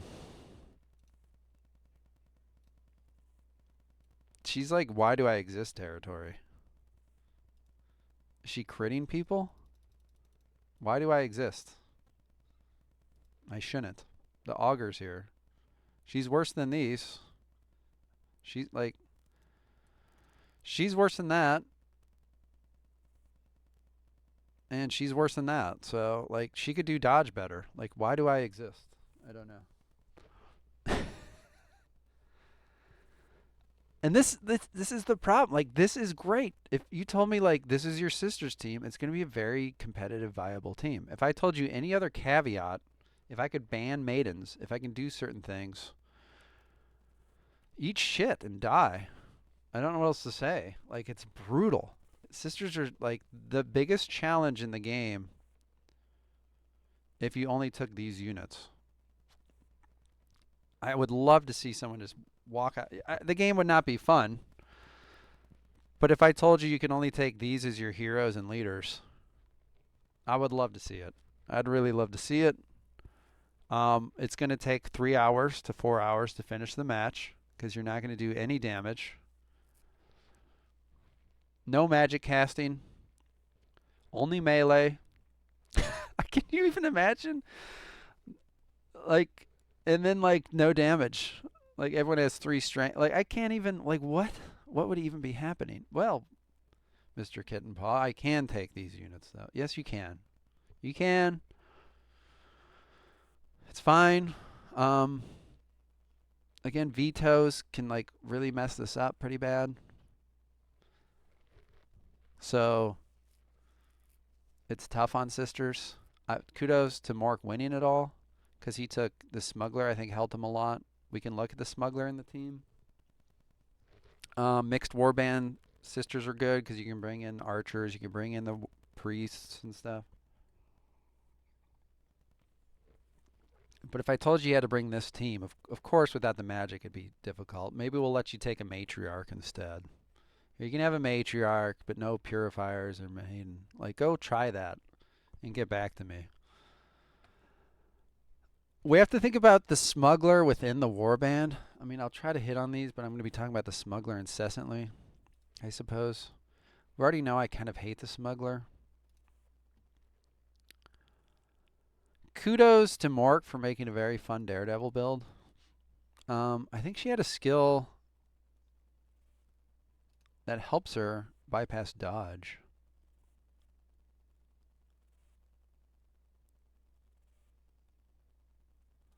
What the hell was it? And he was using that. It's not survival instinct, which is interesting in its own way. Is it tight crew? Tight crew. I think he used tight crew, which is cool to see. Because you can get it mastered. You had to be... Oh, no. Did he master it? He must have. So maybe he had to spend a tome or veteran tax. Because she can use 4 passives.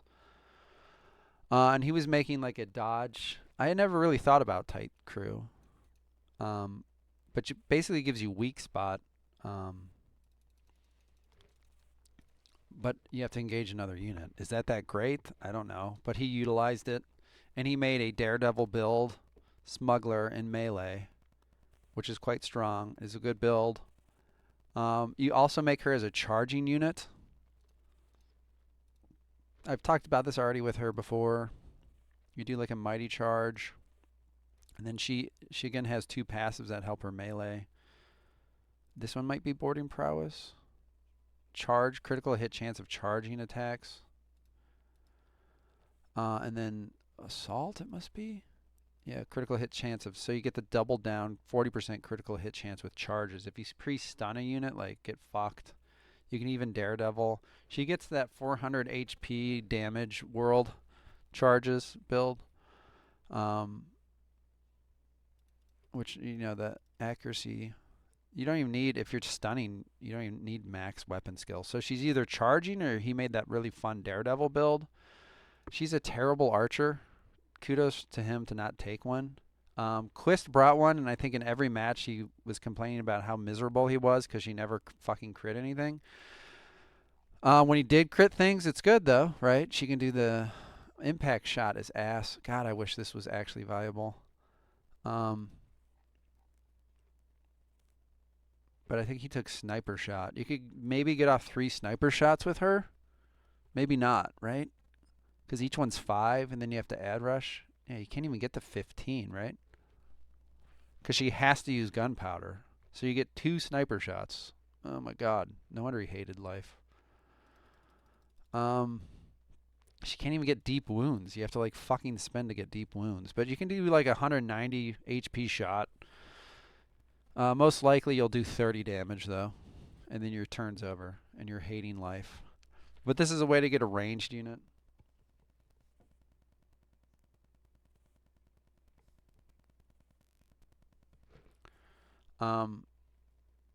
So what's her niche in this warband?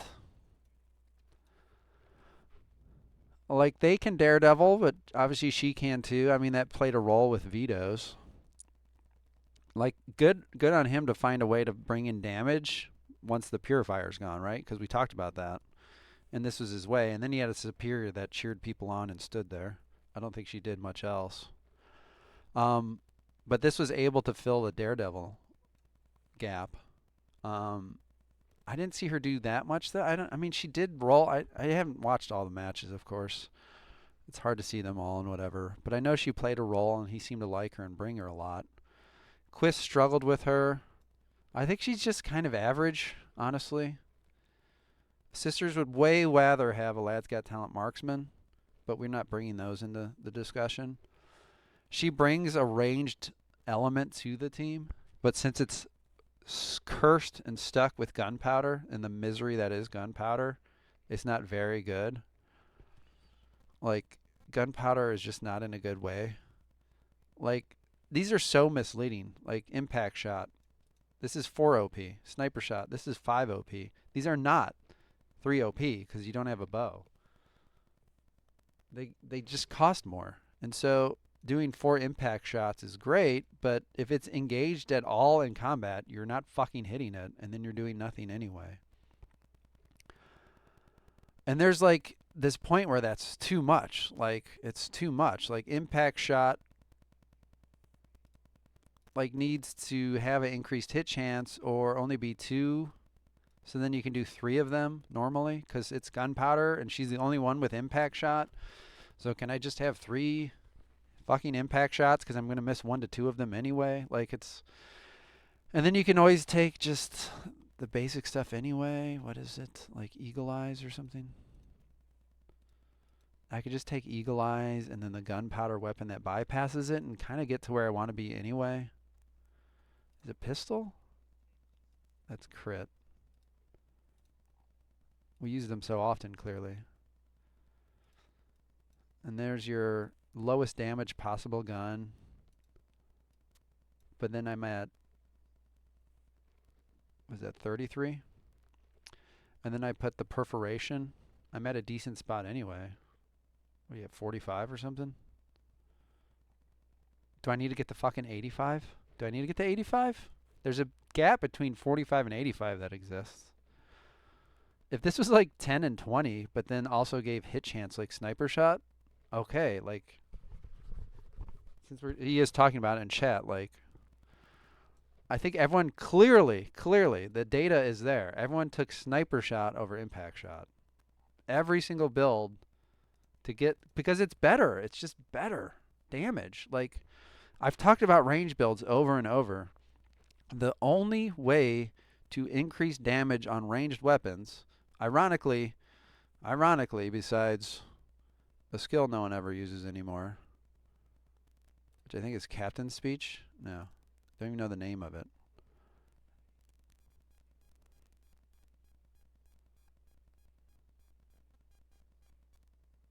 Order? Must be the order. Because it's 15. This actually increases range damage. But in vanilla, it was like 20 and 40. Now it's just like, what? What? But I mean, it does increase it. It's critting. It's critting. Because look, it increases, it does 60% more just by hitting them. And then you also have accuracy. And you might take a weapon like the fucking hunting rifle that just does. So you're massively increasing damage. Where this one is like, yeah, I'll give you your 43 weapon damage. Here you go. You get to do 44 damage. You get to do the full 44 though. You get to do the full 44. So watch out. 44 all the way. I know you could do 190, but think about that 44 that you're probably going to miss because you don't also have increased hit chance. That is the problem. And if I don't know if that's not apparent enough or not yet. Everyone else has figured it out, and so they just take sniper shot because it is vastly superior. But we're trying to talk about a ranged unit in a Sister's Warband. This is the only thing you would probably take. You roll the dice. If you're a gambling man, if it lands, you just fuck someone hard. If it doesn't, you're absolutely useless and just taking up a slot on your team. So that's average, I guess. It's almost I have a niche, but the melee build's fine and fun, especially on a crit warband, that she's average.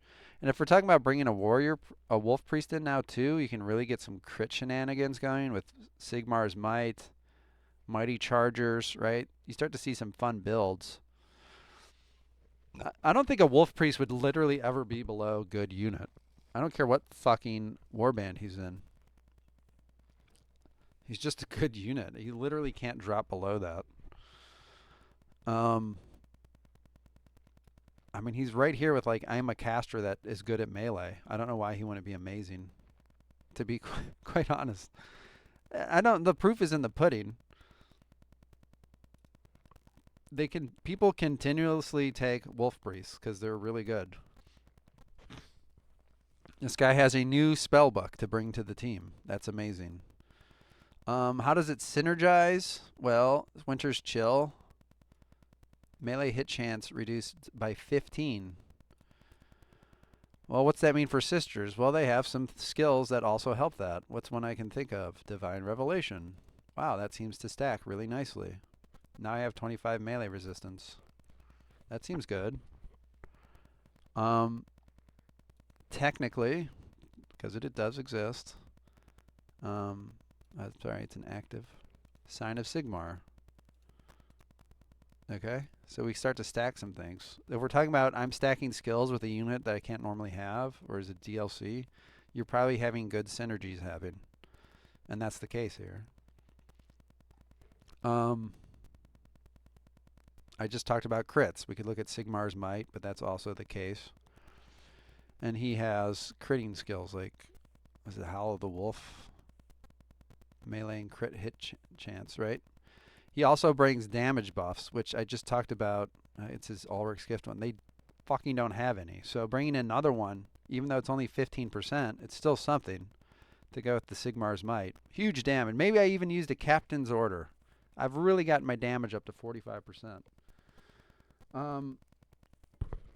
So, like, he synergizes. Like, so the big question is, like, if I'm going to look at Wolf Priests and Witch Hunters, Wolf Priests and Sisters, Wolf Priests and Mercs, does he synergize with them? He synergizes just fine with Sisters, and he's already an amazing unit.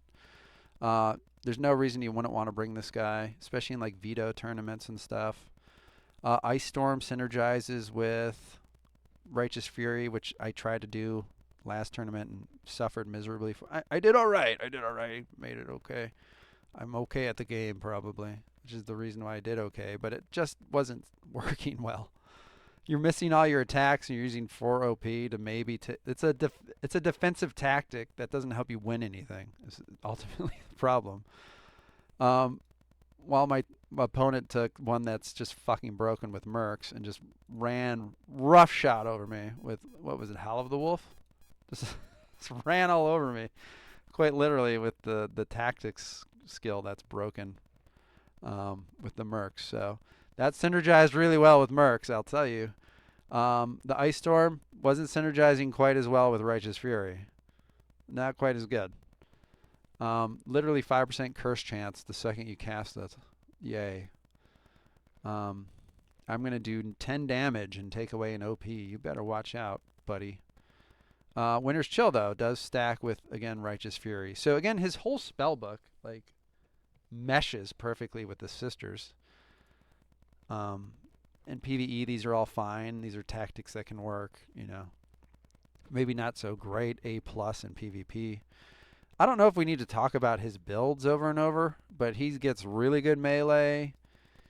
Like, he gets the magical, mythical 15-15 up here, which allows for armor proficient, hardy combination. You don't have to spend a fucking book. He gets the 15, and his passive's great, because this is what Sisters wish they had.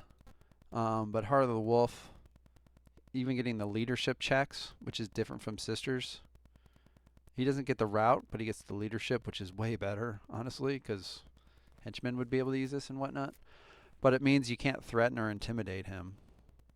And you don't need to go crazy on leadership. Like, he's probably, yeah, look at him already, without, like, minimal effort.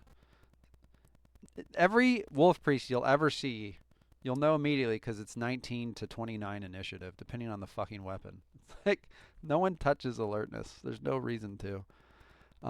You're walking out the gate with near immunity on the psychics.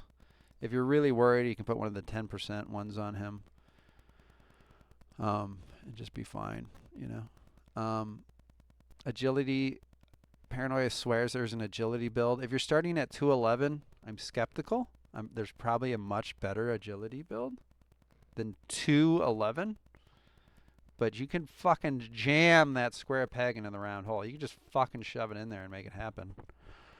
Maybe there's some mighty, crazy melee resist Wolf Priest I've never thought of that is just going to blow people's minds. But yeah, you just got strength, toughness, leadership, intelligence, weapon skill. I made a quirky little fucking armor breaking one because I always try new builds. That's the point of playing a game and having fun at this point, 3,000 hours in. And I gave him armor break. You can kind of pull it off. 15-9, there's worse combinations. And there's crit builds you can make with him that synergize with Sigmar's Might again. So that's probably enough about him. So if we look at the Sisters, again, I think it's quite clear, and I've said over and over and droned on about Acrobat. Are you shitting me? I've talked about how the tax for Acrobat is already... You've even told me it's for rats that are like near 6. What are we talking about? Killing me. I just did the maximums. I'm spending how much to get it right back? I'm spending more to get it back, Paranoia. You're crazy. I just had to spend 6 skill points to gain 5. That's got to be the world's... That's a Ponzi scheme. You just Ponzi'd me. What are you doing to me? If you just spend 6 stat points, I'll give you 5. You like that? How's that? Sound good? It's a good trade? Yeah? You want to do it? What are we talking about? I mean, I guess technically, sure. Technically. I guess you could do that. Hey, let's just go balls to the wall. Is it cool-headed? Inspiring, I think? Yeah. Let's go. We're going to spend a bunch of leaderships to get this alertness. Let's go. I'm a melee resistance build, buddy. What are you going to do about it? Good news, I can't use a shield. Look, maybe we're onto something here. Next tournament or something. You got to make this. I'm going to take awareness. You won't even see this shit coming. Fuck. Got to use a book. Hold on a second. I'm going to get there, okay? We're going to take Serenity. And then Veteran, maybe, okay? Okay. It's just a small tax. It's just, fuck, I'm out of passive slots. God damn it. Anyway.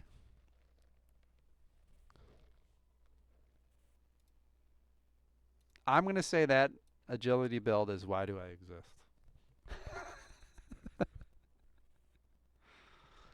Okay?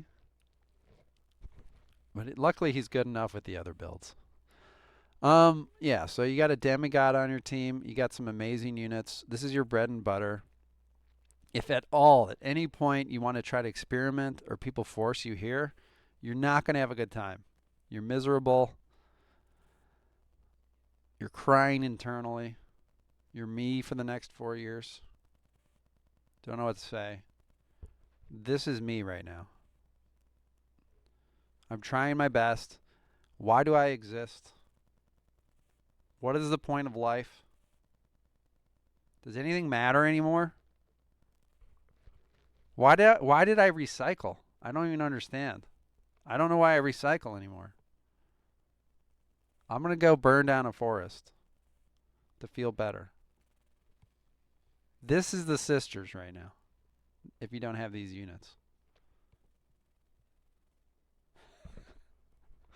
This took 2 hours to do the sisters.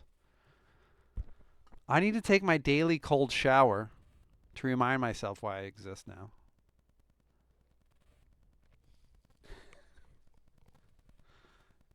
Thanks for I hope you enjoyed the distraction. You're stressed out. How are you stressed out? I am a nurse that lives in America, and you're stressed out. Paranoia. I'm relatively happy, actually. Luckily, I have good friends and family, and you guys and video games, in the forest and dogs and swimming. But okay, you're stressed out. You're stressed out. My reason for existence is being questioned daily. Ugh. In a failed nation state. Oh my God. It's good to do this. This is healthy. It's cathartic for me. Anyway. Who do we do next? Maybe we'll switch over to destruction. These are going to be fun for me. Hope you guys had fun too. I'll have to see Mork. I'm curious what he did. I'm just rambling on, so let's just look here really fast. Get over it. Is there a video somewhere? We're just going to fast forward to it. I better turn down the volume somehow. Is this going to like scream at us? I apologize if it does. Where's the volume? I'm going to turn it down right away. Okay, it's muted.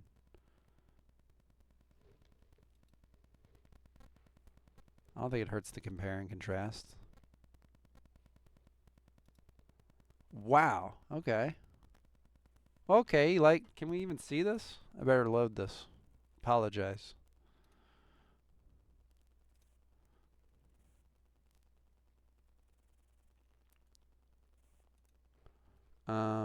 We want to catch that one? What am I fucking up? Oh, it's just because I'm zoomed in, maybe?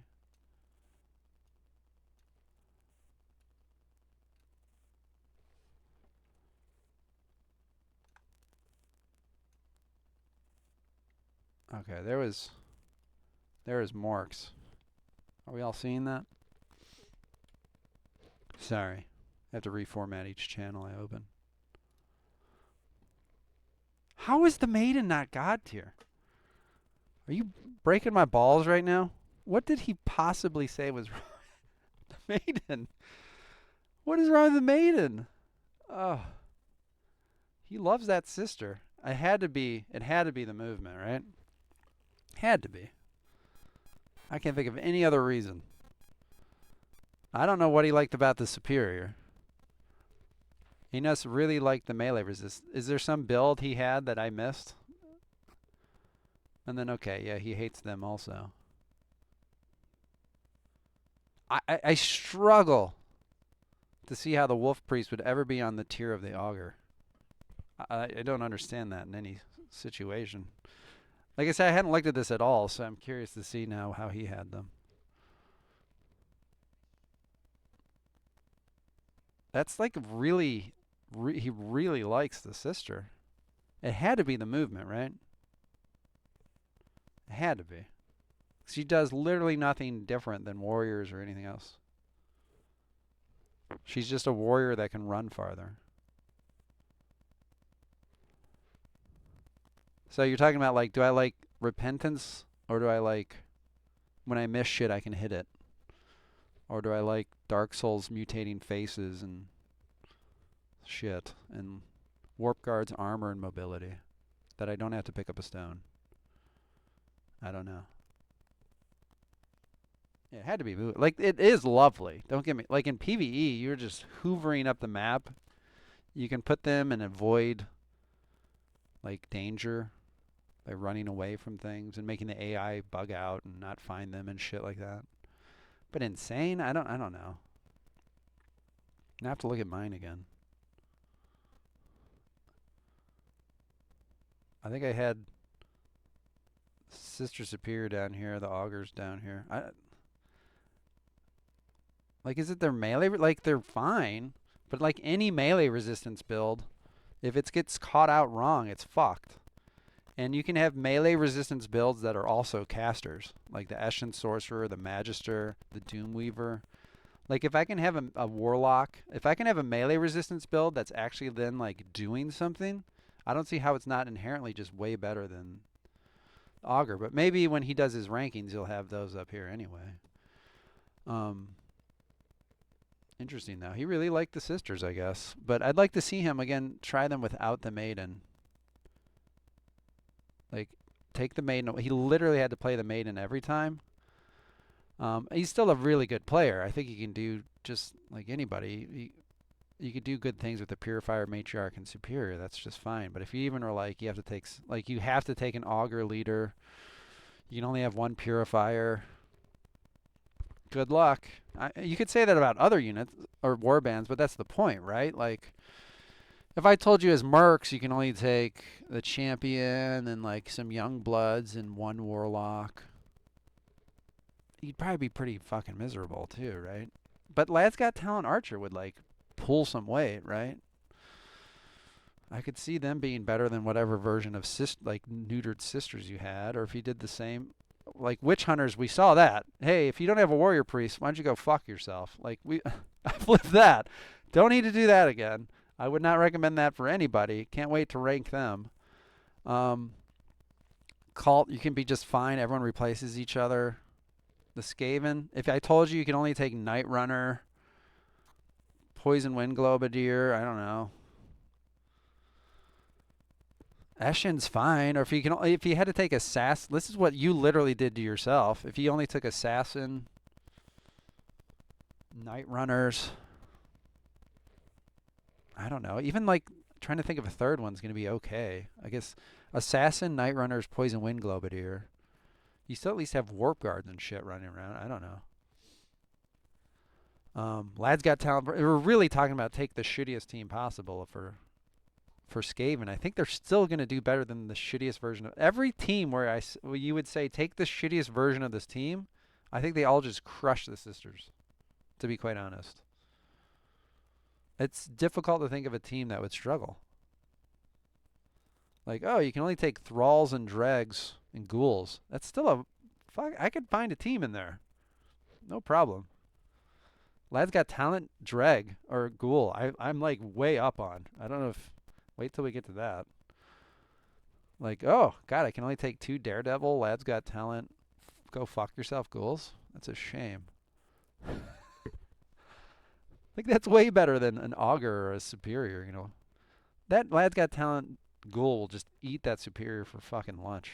Just destroy it. In my opinion. I don't know.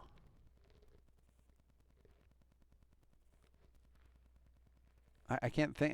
The cult's gonna be fine, just fine. Oh, you can only take marauders. Oh, gee, what? It's gonna be tough. It's just basically 90% of a possessed. So, all right, man. Interesting. It's just interesting to see. Didn't think any of them were bad, except Lad's Got Talent. I really do have to look at mine again now.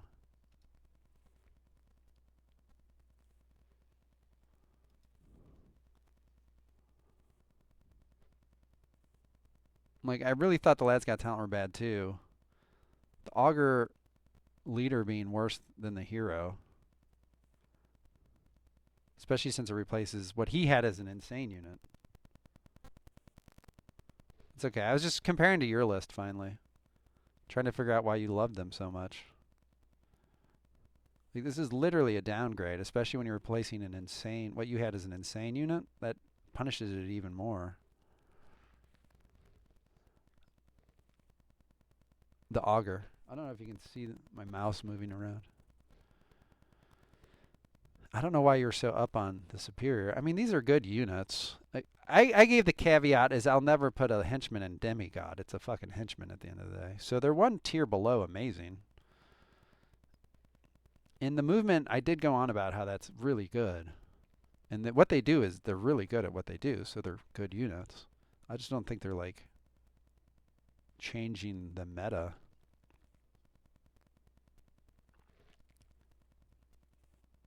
Okay. Is there a lot of There's I can't believe this took 2 hours myself. I was looking at yeah, your tier list. You loved everybody except the Lad's Got Talents. It's interesting you have the sister higher than the novice. I think a lot of people really like the novice. I don't see much difference between what the novice is doing and what the sister's doing except movement. This one's better at tar pitting the novice, but which brings it up towards the sister. It's just a better tar pit when it gets on the tank. It's better. So it's like a trade-off. You lose movement for better tar pitting. And to me, that's the trade. And then I was talking about how if you can get the crit off with that novice, it's just fucking ruining. It is. You're only going to get it, 1 out of 3 fucking like you won't get it all the time, but when it drops, it's like I just got fucked and lost this match because I'm a novice, and that's just like, oh my lord. But superior on the same tier as purifier is kind of mind blowing to me. I would always take the purifier. Everyone would take the purifier over the superior. I think it's like we're both melee, really good at melee, but I can cast. But unless you must, I think you're putting a lot of emphasis on movement, I would guess, since you made a very movement-based warband. To be fair, I cut out ambushes and all those deployments that would have like neutered that. I think this most recent tournament benefited movement a lot because I liked a lot of neutral open deployments. I don't even know if you had a lot of like start battling combat. Like I had so fucking many of those. It was killing me. So I think that changes the viewpoint of those kind of skills too. But anyway, fun to see. We'll see how we continue to compare them. I won't watch yours. You don't watch mine, and we can compare and contrast after. You had both of them just at like kind of average, I guess. Well, I had her average, and then I had him. I struggle to see where a wolf priest would ever just be good. So I don't know. Like so many people take them because they are good, and anyway, that's enough rambling. Thanks for doing these, by the way. And I'll see you guys later.